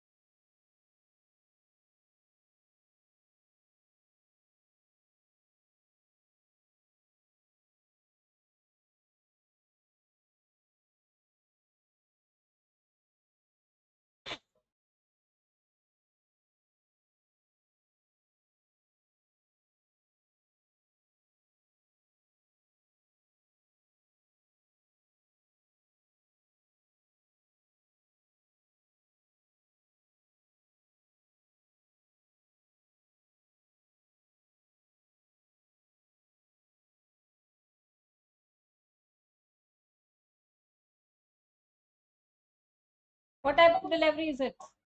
Constructive. Online students, not even one answer. What are you doing there? Just have switched on the. Then why? Why are you wasting your internet? Tell me. Please log out. हाँ? Unlimited. Oh, तो कहीं तो use करना पड़ेगा. That is why. Now I get it. हाँ? What is? Uh, Misusing. Serious. Misusing the resources that are available. Uh, can I say this is a constructive delivery? Yes. So who is liable? Abhyukt is liable or Bhaskar is liable? Abhyukt is liable. So with this we are done. Can I move to the next unit? Yes. Conditions. What is conditions? They are stipulations. When we say stipulations, they are what type? That is stipulations means what? Agreements, which are essential for what? For the main purpose of the contract. And if there is a breach of condition, what will happen? Can I cancel the contract? Yes. There are 8 types of conditions. First is what? Condition has 2 title. What do I mean by title? Ownership. When you go and purchase the goods, you obviously assume that the seller has a right to sell. You will never ask him. You because he is selling the goods, you assume he has a right to sell. Or if he agrees to sell the goods on a future date, you will assume that on the future date he will have a right to sell. If the seller has no rights to sell, will the buyer get the ownership of the goods? No. And if the buyer does not get the ownership of the goods, can the true owner claim the goods back from him? Yes. And what will he claim from the seller? Price or damages? I claim the whole price. He has a right to claim the price. It's a breach of condition. When you can cancel, cancel means you have a right to claim the whole price. The next one is what? Sale by sample. When the sale is made by sample, what are the 3 conditions that have to be fulfilled? The bulk must correspond. You know this unit, the best part and the worst part about this unit. Best part, super easy. Worst part, questions make your mind go bonkers. जिंदगी में समझ में नहीं आया what should be the provision. And sometimes so many provisions looks like this is the provision. Still not, actually in some cases so multiple provisions are there also. Like you can actually answer it on the basis of 2 different provisions also here. So tell me, what is sale by description? The bulk must correspond to the description. See, it's not be similar. It should be same, exactly the same. Then the buyer must be given an opportunity to examine the goods, and the goods must not have any. What is latent defect? Hidden defect, which cannot be found on examination, but makes the goods what? Unmerchantable. Any one condition missing, can I return the goods back? Yes, all the 3 conditions have to be fulfilled. And if anyone is missing, can I return the goods back? Yes. Sale by description. Tell me, what is sale by description? Huh? I describe the goods to you. If you like the goods, you can purchase. If I don't like the goods, can I return the goods back? Huh? If the goods are not as per the description, can I return the goods back? Yes. As a packing, can I give a description for packing of the goods? Yes. And if the packing is not as per the description, can I return the goods back? Yes. Is it clear to everyone? Yes. Sample and description, generally you will never find a question with both the situations. It is either sample or description. I describe the goods as well as show you the sample. The bulk must correspond to both sample and description, and the sample must be described only as it is known in the market. The next one is what? Sale for specific purpose of the. How now see, description and specific purpose of the buyer looks very similar. How will you identify? If the seller is telling you about it, it is what? Description. If the buyer is telling you about the goods, it is specific purpose of the buyer. The buyer specifies the reason he is purchasing the goods. Depends upon the seller's skill and judgment. That means what? When the seller is making the selection of the goods, He is not interfering with the selection. He is allowing him to make the selection. And whatever goods he is giving, he is taking it on the faith that this will work for me. And the third one, the seller deals in those goods. Then it is implied that the goods must suit the buyer's purpose. Yes or no? Usage of trade. How can I? Oh my God, I did not even have to say you. Remember it. Under my umbrella. Have you heard Rihanna Under My Umbrella? You've not heard the song? There's a song of Rihanna Under My Umbrella. So anyway, merchantability. What is merchantability? The goods must be in a saleable or in a usable state. Saleable or usable state. That means the purpose for which those goods are supposed to be used, they should be fit for that particular purpose. If the goods do not are not merchantable, can the buyer return the goods back? Yes. Achha, if the packing is defective, that also makes the goods unmerchantable or not? Yes. Hmm. If a person has a personal ailment, allergic to some goods, will that make the goods unmerchantable? No, because it's your personal ailment. The next last one, condition as to wholesomeness. When I purchase goods, this is only in the case of consumable goods, that is eatables, food provision. Apart from being merchantable, they should be what? Wholesome. That is in a consumable state. Okay? Warranty. The first one, undisturbed possession. Seller sells goods on which he has no right to sell. Will the buyer get the ownership? No. Can the true owner claim the goods back from the buyer? Yes. So what will the buyer claim from the seller? He will claim he should claim the price, but he claims the damages. He has treated a breach of condition as a breach of warranty. Freedom from encumbrances. Basic difference is here the seller has no rights to sell. Whereas here the seller is the owner. The seller has the rights to sell, but his rights are subject to. Rights to sell is what? Subject to. Subject to what? Special right. So you are selling goods on which a third party has a special right. And because of this special right, can he claim the goods back from the buyer? Yes. So whatever damages buyer suffers, can he claim it from the seller? Yes. When X sells stolen goods, it will come under which warranty?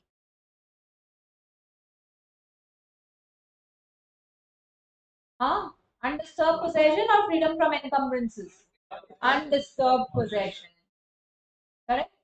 Whereas when X had goods and he pledged those goods to Y, and now he sells these goods. It is first or second one?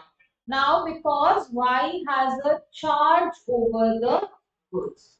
And because of this charge, can he claim the goods back from the buyer? Yes. And then buyer will claim what? Damages from the seller. Is it clear to all of you? What is the next one? Disclosure as to dangerous nature of the goods. Now, if the goods are, you would see on so many packings, they will write, it kills, causes cancer. Correct or not? Yes? Now my internet is gone. Full gone. Huh? Injurious to health, all that you will see, right? Why do you think they do all that? Because they feel guilty about selling those goods. They do it because it's government policy. Government says you have to do it. Correct or not?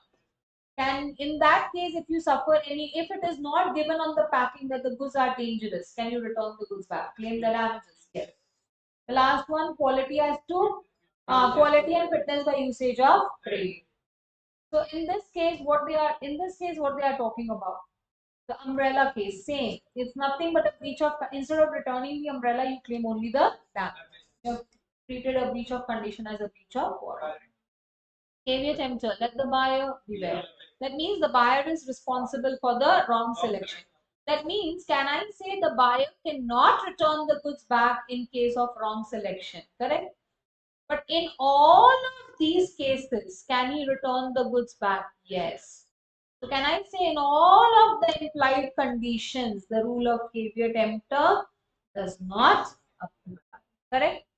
I want you to solve a few questions on this because this topic is actually a little tricky. So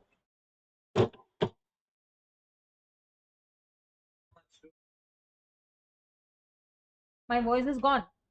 No. Why is it no? Tell I don't.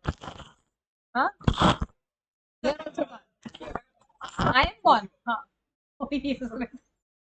No, no, I am here only. I actually no. Why is the voice? Is the voice fine now?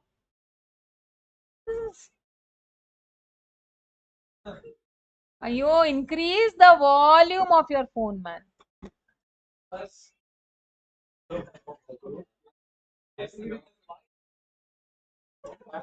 Okay, I want you to answer this question. Chalo.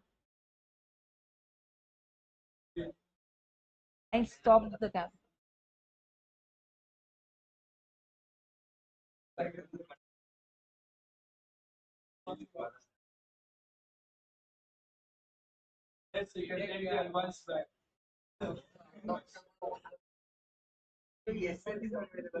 Wasn't that too quick? We have done it, huh? Oh, we have done it in the class. This also we had done, I remember. Everything we have done. Oh, marathon wala session. Chalo, we'll do a few of the tough ones. Madhuriya. Hello Madhuliya मेरे को internet चाहिए मेरा phone का internet खत्म हो चुका है और मेरे को ऑनलाइन क्लास चल रही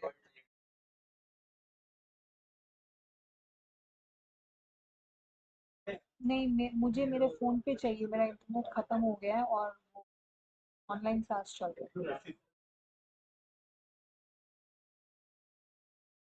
है तो मैं क्या करूँ वो तो समझेंगे भी नहीं मैं ऐसे स्टूडेंट से थोड़ी नहीं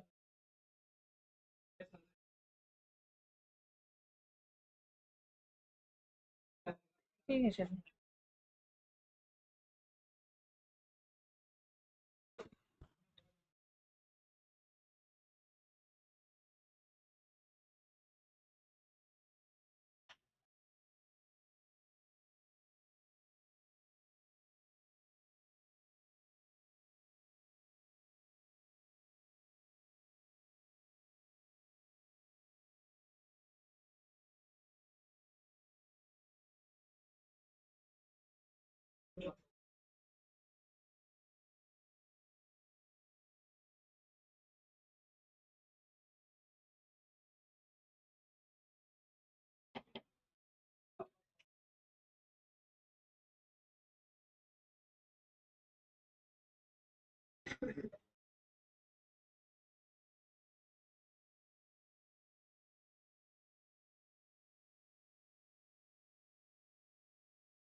Okay, tell me what is the answer to this one? Huh? Can you return? No, see, they have given with reference to caveat emptor. Can she return the cloth back? Huh? Can she return the cloth back? Why? Because of the now specific purpose of the buyer. Huh? Wait, I am just restarting my phone. अगर वो connect हो जाता है तो मेरा पूरा खत्म हो गया डेटा नहीं connect हो. Thank you नहीं तो मैं आपसे. Okay, this is an amazing question. Beautiful question. So elegant. Just looking like the most beautiful question. If you get questions like this in the exam, no.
No connection.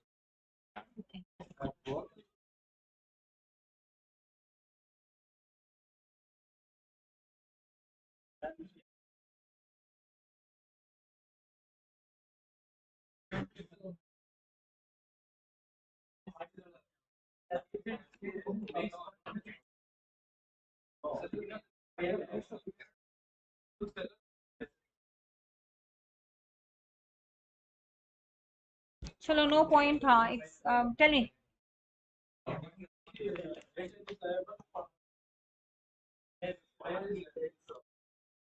Okay, tell me. First, let's talk about the first one. Can J refuse to replace the marbles with reference to the doctrine of caveat emptor? Enlist the duties. Chalo, this is a. Can he refuse to replace the marble? Why? He told that, see, Mr. K insisted him to visit the second floor as the construction pattern was different. Mr. J ignored. So, can Mr. J refuse to replace? No, he must replace. Tell me the next one. Whether the replacement of damaged tiles can be imposed on why? No. Why no? Huh? He supplied and he mentioned that the tiles fitted. He also gave a word of caution that the tiles can only bear a reasonable weight. That was already mentioned to him.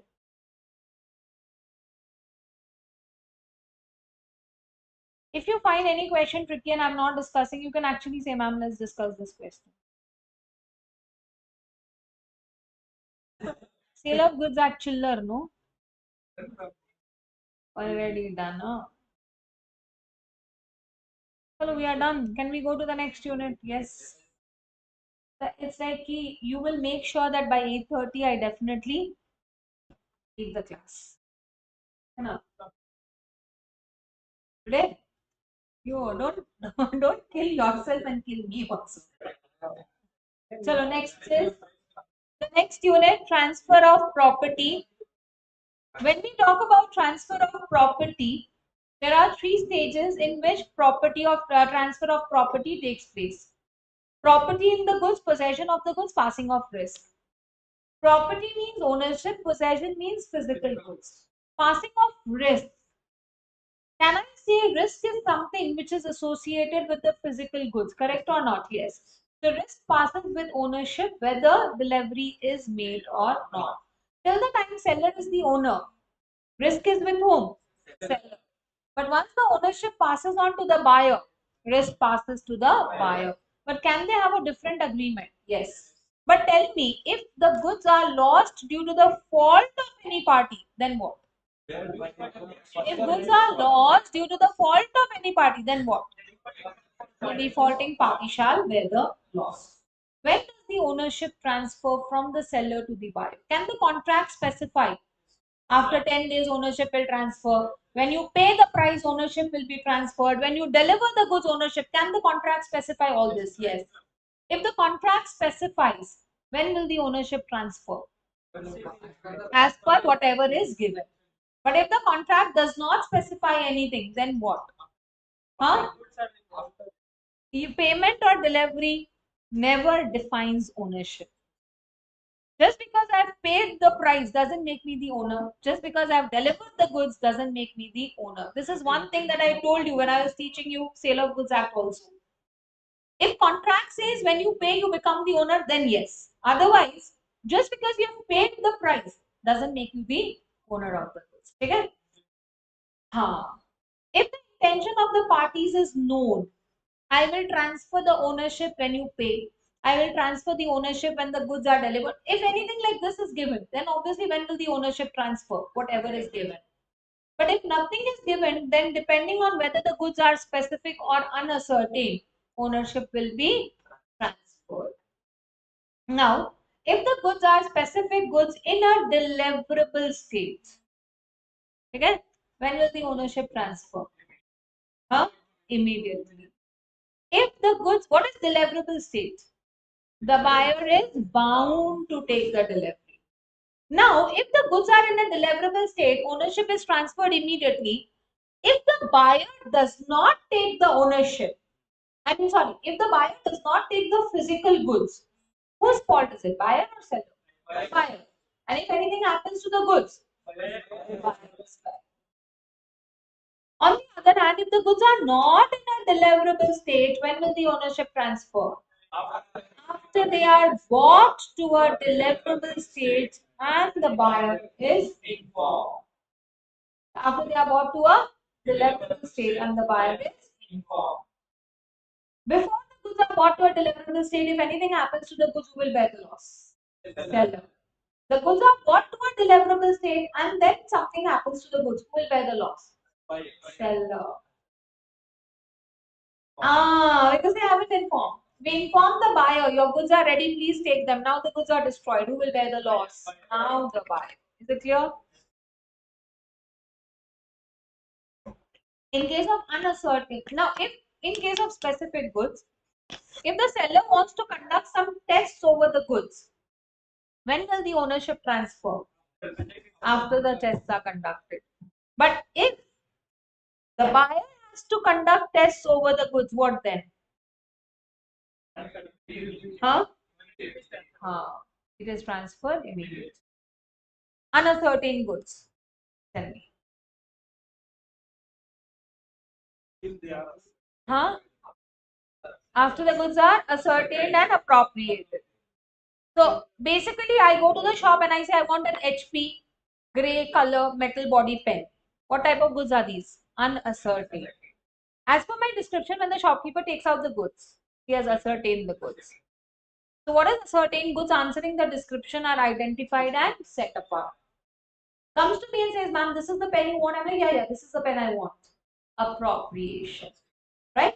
Appropriation. What is appropriation? After the goods are taken out, we both confirm with each other so that the goods can finally be delivered to the buyer.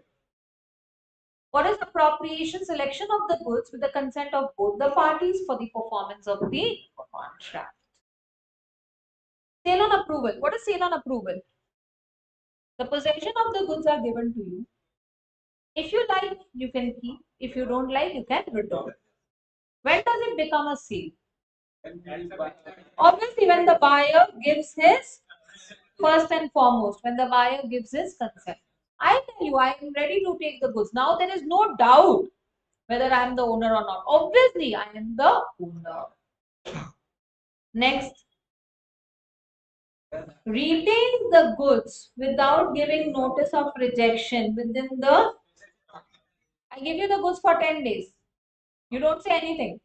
12th day, who is the owner? Buyer. I don't, I don't say anything. On the 4th day, I return the goods. Who is the owner? Seller. Why? I return the goods. My act of returning. I don't return the goods, but on the 4th day, I say I don't want the goods. Seller is the owner. Why? Because it is the duty of the seller to take the goods. No time is given. 6 months goods with me. Who is the owner? What time you want to become the owner? Right? Within the specified time, and if no time is specified within a reasonable time. Right? Or he does an act which is in that means he does an act which an owner can do. Act which an owner can do. He does an act which an owner can do. Is it clear to all of you? Yes. But if it is sale on approval on cash basis, ownership will be transferred only after the cash is paid. Is it clear to all of you? Yes. Nemo that quad non happen. Can the non-owner sell the goods? No. Locha is there. So see, lochas to no consideration, no contract, locha to privity of contract, right? Then locha to nemo dat quod non-habit, locha to caveat emptor. These are repetitively asked questions. You can get these questions for how many marks? You can get these questions for 7 marks, right? 6, 7 marks. It can be less also. But maximum, how many marks can you get these questions for? Maximum 7 marks. It can be for less marks also. That's a different thing. But maximum for how many marks? 7 marks. Is it clear, all of you? Yes. So, nemo that quad non-habit. A non-owner cannot sell the goods. A non-owner cannot sell the goods. लेकिन law में क्या होता है? So there are cases where a non-owner can sell the goods. What are those cases? First, sale by a mercantile agent. Where a mercantile agent saying acting in the ordinary, that means it's his usual course of business. How does he have the possession of the goods or the document of title? With the consent of the owner. Sells it to a bona fide purchaser. The sale is what? Valid. Let's say I ask you to sell at 1 lakh. You go and sell at 80,000. Is it a valid sale? Yes. I can go and claim the damages, but I cannot claim the goods. The sale is absolutely valid. Sale by one of the joint owners. One of the joint owners has the possession of the goods. How? With the consent of the other joint owners, right? Sells it to a bona fide purchaser. Consent is for possession. He goes and sells it. Is the sale valid? Yes. I can go and claim the damages price from him, but I cannot claim the goods back from the new buyer. Say a person has the possession of the goods under a voidable contract, and before the contract is cancelled, right? Before the contract is cancelled, what he does? Sells it to whom? Bona fide purchaser. The sale is what? Valid. Is it clear? Sale by estoppel. I am the owner of the goods. In my presence, you tell him, look, I will sell you these goods. They are mine. I keep quiet. Can I say I make you believe that this person has a right to sell? Yes or no? The sale is absolutely sale by a person in possession after sale. S sells his goods to B, but the goods are still with S, and S goes and resells them to P. Tell me one thing, why will I resell? Obviously, I'm getting a higher price. But P does not know that the goods have already been. Who will get the ownership? he will get the ownership. Sale by a person in possession before sale. S gave his goods to B on sale on approval. B goes and sells the goods to P. Is the sale valid? Automatically between them, it is a sale. Sale by an unpaid seller. So when an unpaid seller, after he's exercised his rights of lien and rights of stoppage in transit, if he goes and resells the goods, is the sale valid? Yes. And the last one, if a pawnee or a pledgee under the Indian Contract Act, finder of the goods, again under the Indian Contract Act, or sale by official assignee. If a person becomes insolvent, liquidator is appointed, and that liquidator sells the goods, is the sale valid? The last one, rules of delivery. Now, this rules of delivery, any point you want to ask me, you ask. I'm not going to discuss the whole thing. हाँ बालकृष्ण थोड़ा देख लो. हाँ थोड़ा सा देख लो.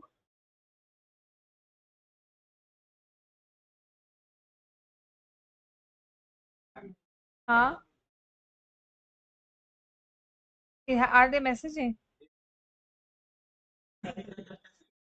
मेरे पास no access to the internet. तो ना कनेक्ट करना पड़ेगा.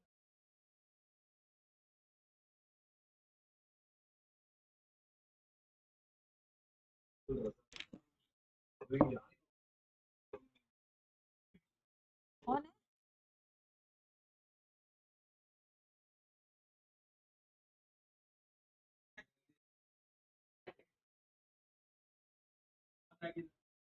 सीरियसली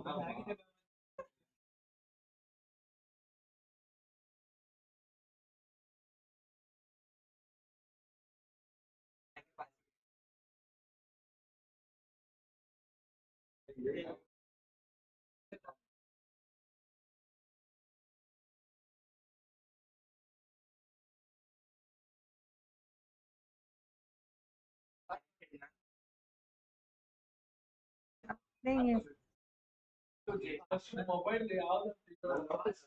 सीरियसली हाँ.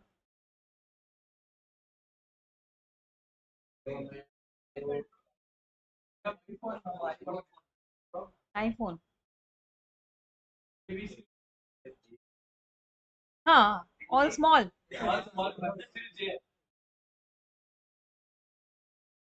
Fail to connect to the network. I don't know. It is showing safe, but fail to connect to the. I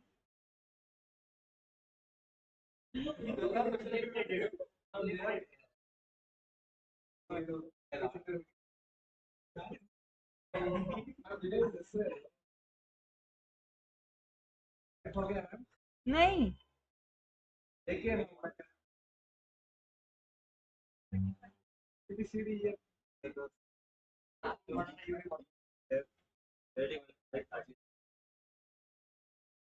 late it be. No कोई doubt आए तो आप मुझे बता देना. I just discuss it. ठीक है चलो. The any rule of.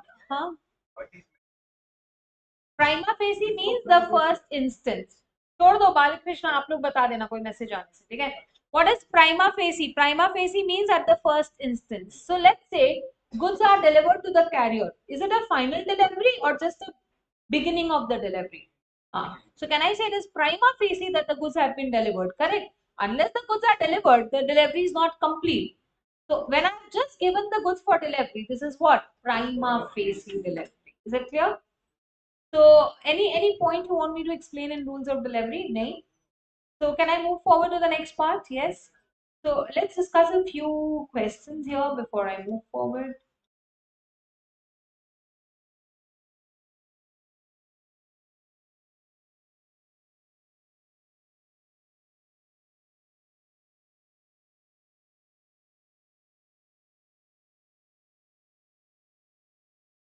In this one.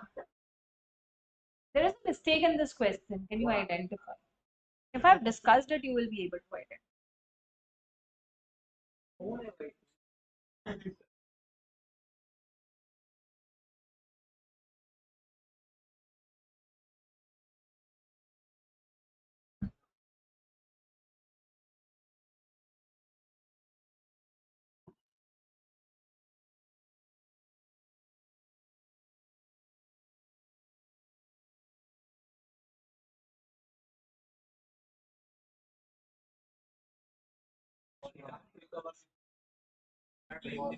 He can claim the damages. Sure.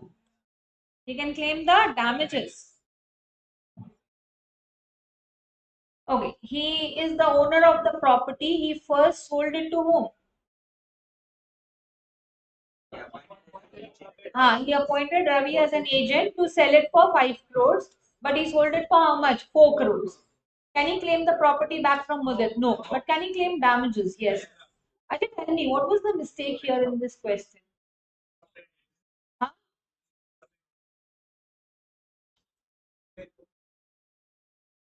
Sale of Goods Act talks about movable goods. But वहाँ पे question मत लिखना. You have given a wrong question. How can you talk about Sale of Goods Act and you talk about residential property? I am better knowledge than your people.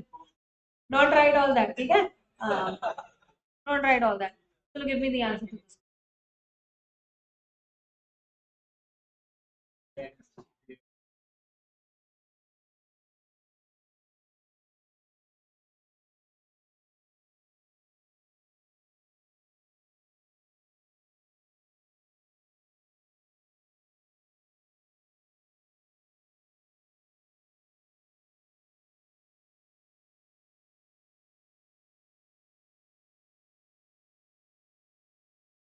Valid. How? Okay, under what grounds it's valid? Under voidable contract. Locha to Nemodac quad non-habit. Which one? Voidable contract. Okay.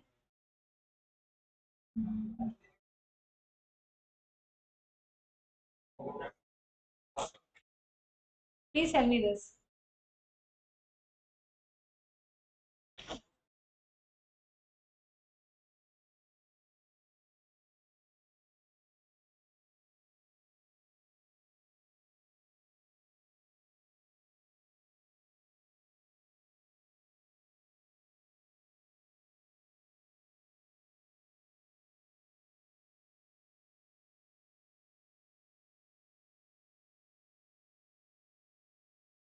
Valid.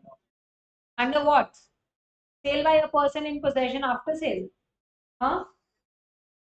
Sale by a person in possession after sale. He had already sold it to whom? Vinod. But then again he goes and sells it off to whom? Vikram. Right? So can I go forward to the next one? Yes. Unpaid seller. Who's an unpaid seller? Who is an unpaid seller who has not received the whole price of the goods? The question is, why has he not received the whole price of the goods? Because the buyer did not pay. Why did the buyer not pay? Why did the buyer not pay? Uh-huh. He did not talk money. He don't have money. Okay. Is it that the buyer was supposed to pay but he did not pay, or is it that the buyer was not supposed to pay and he did not pay? His buyer was supposed to pay but he did not pay. Huh? Huh? So no, my question is, why has he not paid? Why has he not paid? I did not ask you why, what are the situations where he has not paid. My question was, why has he not paid? He's not supposed to pay and he did not pay, or he was supposed to pay and he did not pay. Supposed to pay and he did not pay. Now, what are the 4 conditions where he does not pay?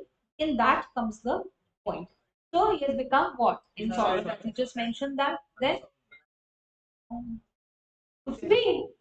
कुछ भी huh? There was no credit period, but he did not pay. Credit period expired, but he did not pay. Payment was made by a negotiable instrument which has been dishonored, or buyer has become insolvent. In any of these 4 cases, if he does not pay, what? The seller is an unpaid seller. Can I say this seller will have rights against the goods as well as against the buyer? Correct or not? Yes. What are the rights against the goods? Rights of lien. I have sold the goods, but the goods are still with me and I have become unpaid. Can I keep the goods with me and not deliver them to the buyer? Yes. I can keep the goods with me and not let them be delivered to the buyer. When does the right of lien come to an end? Now see, when I ask, when does it come to an end? What people assume is it's done and it's ending. No. Comes to an end means it cannot be exercised anymore. Comes to an end means what? It cannot be exercised anymore. When the goods are, see, for lien, I have to have the goods. If I send the goods to the carrier, can I exercise lien? No. But the moment I send the goods to the carrier, what starts is what? Stoppage in transit.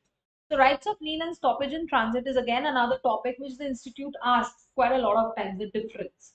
Okay. Obviously, these topics are also asked. If you see the Swift scans, you will see that these are the repetitively asked questions. So moving forward, just tell me, why was I exercising lien? Because I don't have the goods, but I don't have the money. Sorry, I did not pay the money. But now, if I pay the money, can you exercise lien over my goods? No. The buyer tenders the payment. Lawfully, the buyer or his agent acquire the goods. Let's say from court order, the buyer acquires the goods. Can you stop the goods? No.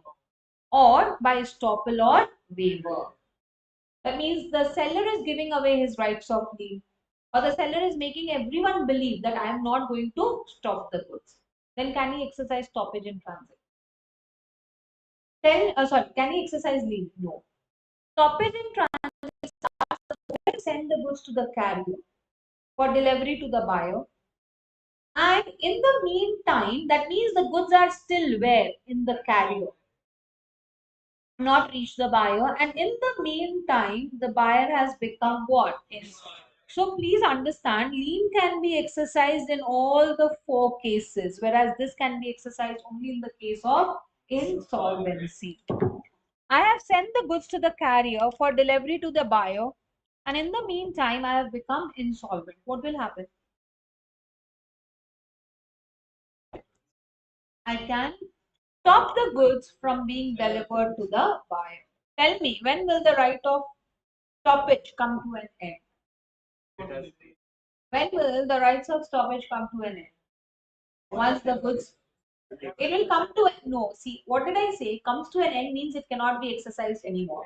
And what you are answering? When it is over, matlab exercised and over. No. When does it come to an end? When the goods reach the buyer. Can I also resell the goods? Yes. I mean, you're not paying me the money. Should I admire? Money not paid. Such pretty goods. Money not paid. Will I do this? No. I'll just go and resell. But tell me, shouldn't you give a notice for resale? Because the goods belong to whom? The goods belong to the buyer. You give a notice and still he does not take, and you go and resell. Now, is it that I was agreeing to sell the goods to you at 1,000, I resell at 1,000 only? Is it mandatory? No. It can be, but it can be less also, no?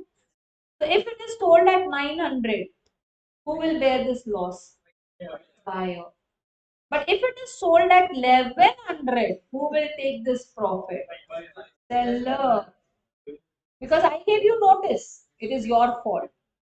But if notice was not given, okay?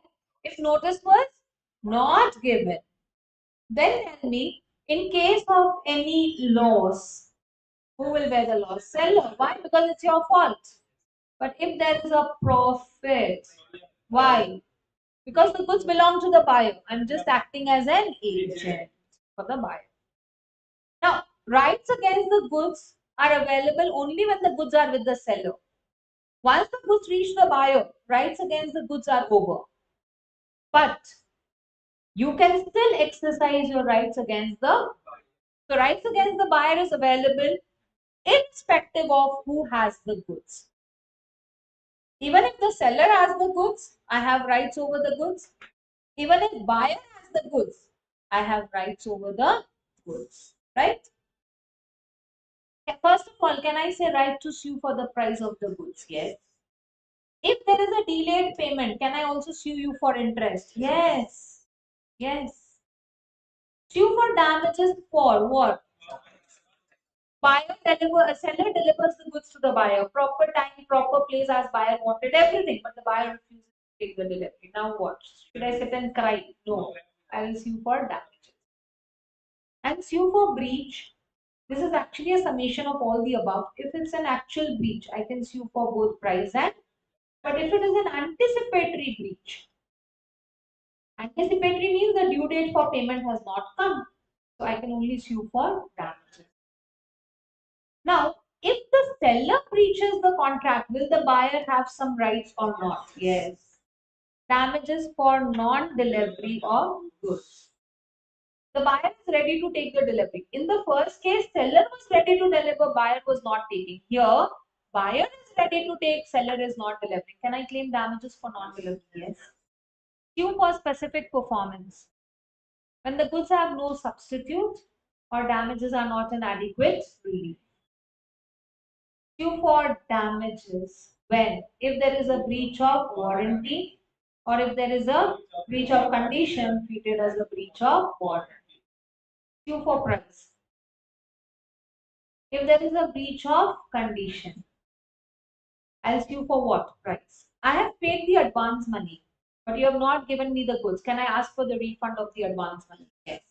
Sue for price. Auction sale. It's an invitation to offer, right? Sale is complete on the fall of the hammer. Sale is complete on the fall of the hammer. Can we put up goods in lots, like two or more goods together? Yes.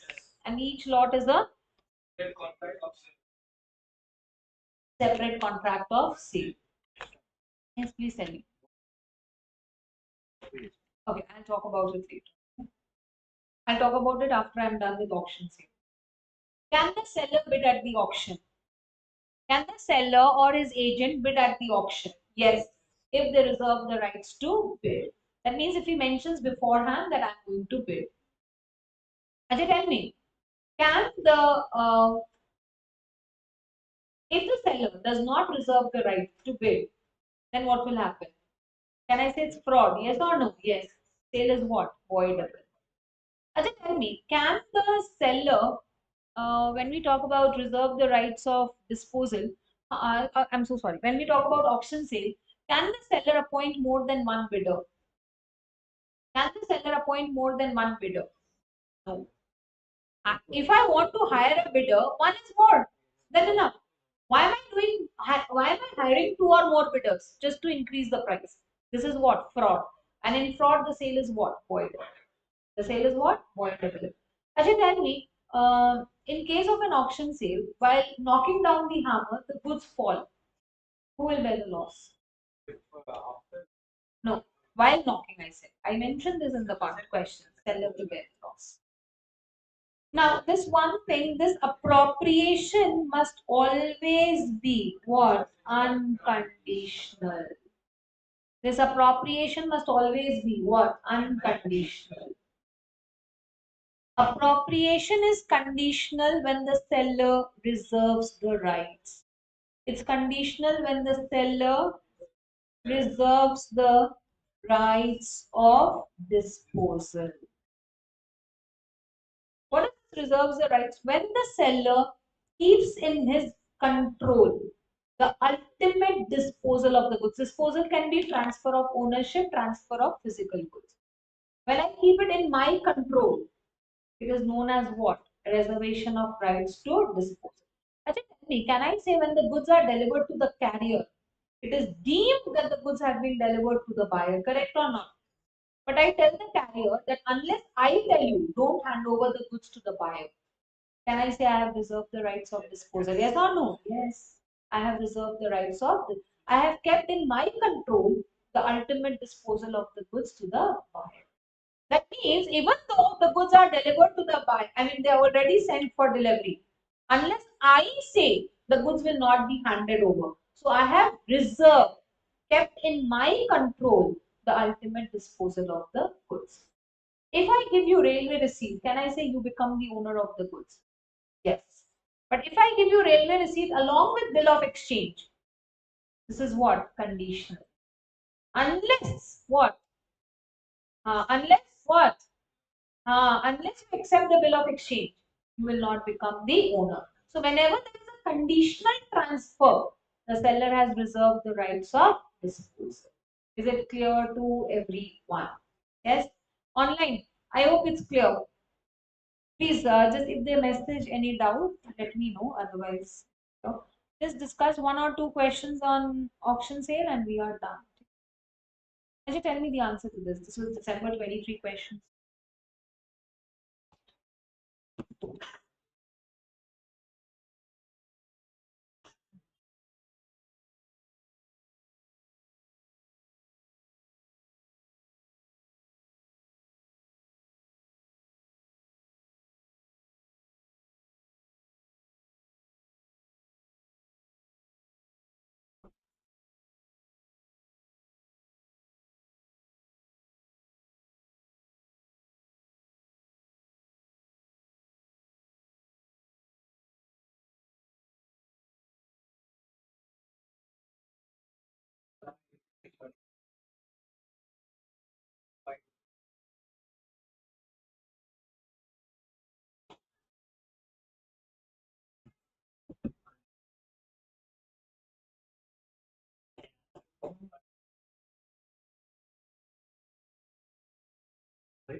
What will be the answer?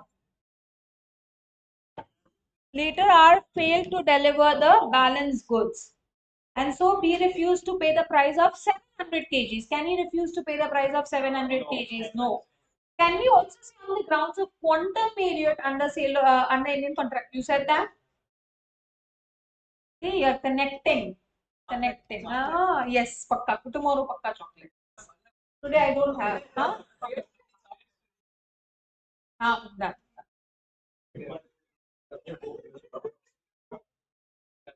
I am actually tomorrow revision will be over.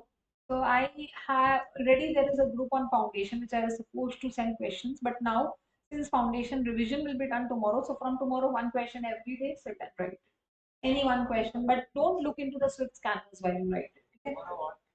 Tomorrow I think before 10:30 I cannot take the class, so 10:30. But I only once Nilesh confirms it in the group, I'll go back home, I'll talk to him at night, and then I'll confirm. Okay. Okay, give me the answer to this. Ouch.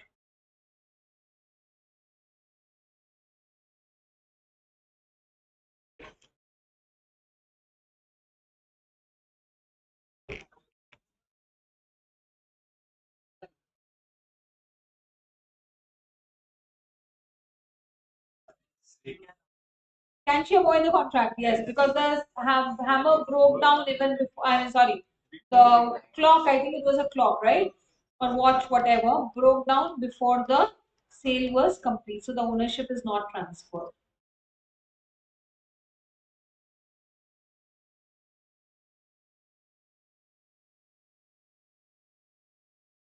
There was this one date of transfer of ownership. Tell me.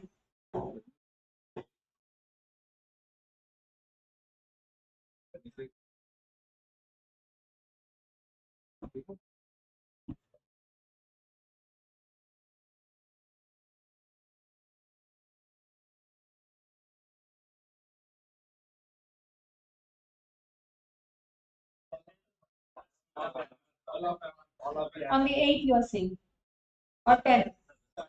Sure. So the payment was made on 8th. 7, sure. Pakka. Because sale is complete on the follow-up week. So with this, we are done with sale of goods. I'll see you again. So I'll see you all tomorrow morning. But wait for the confirmation, and maybe we should send you the confirmation by night. Right? And I'll see you all tomorrow.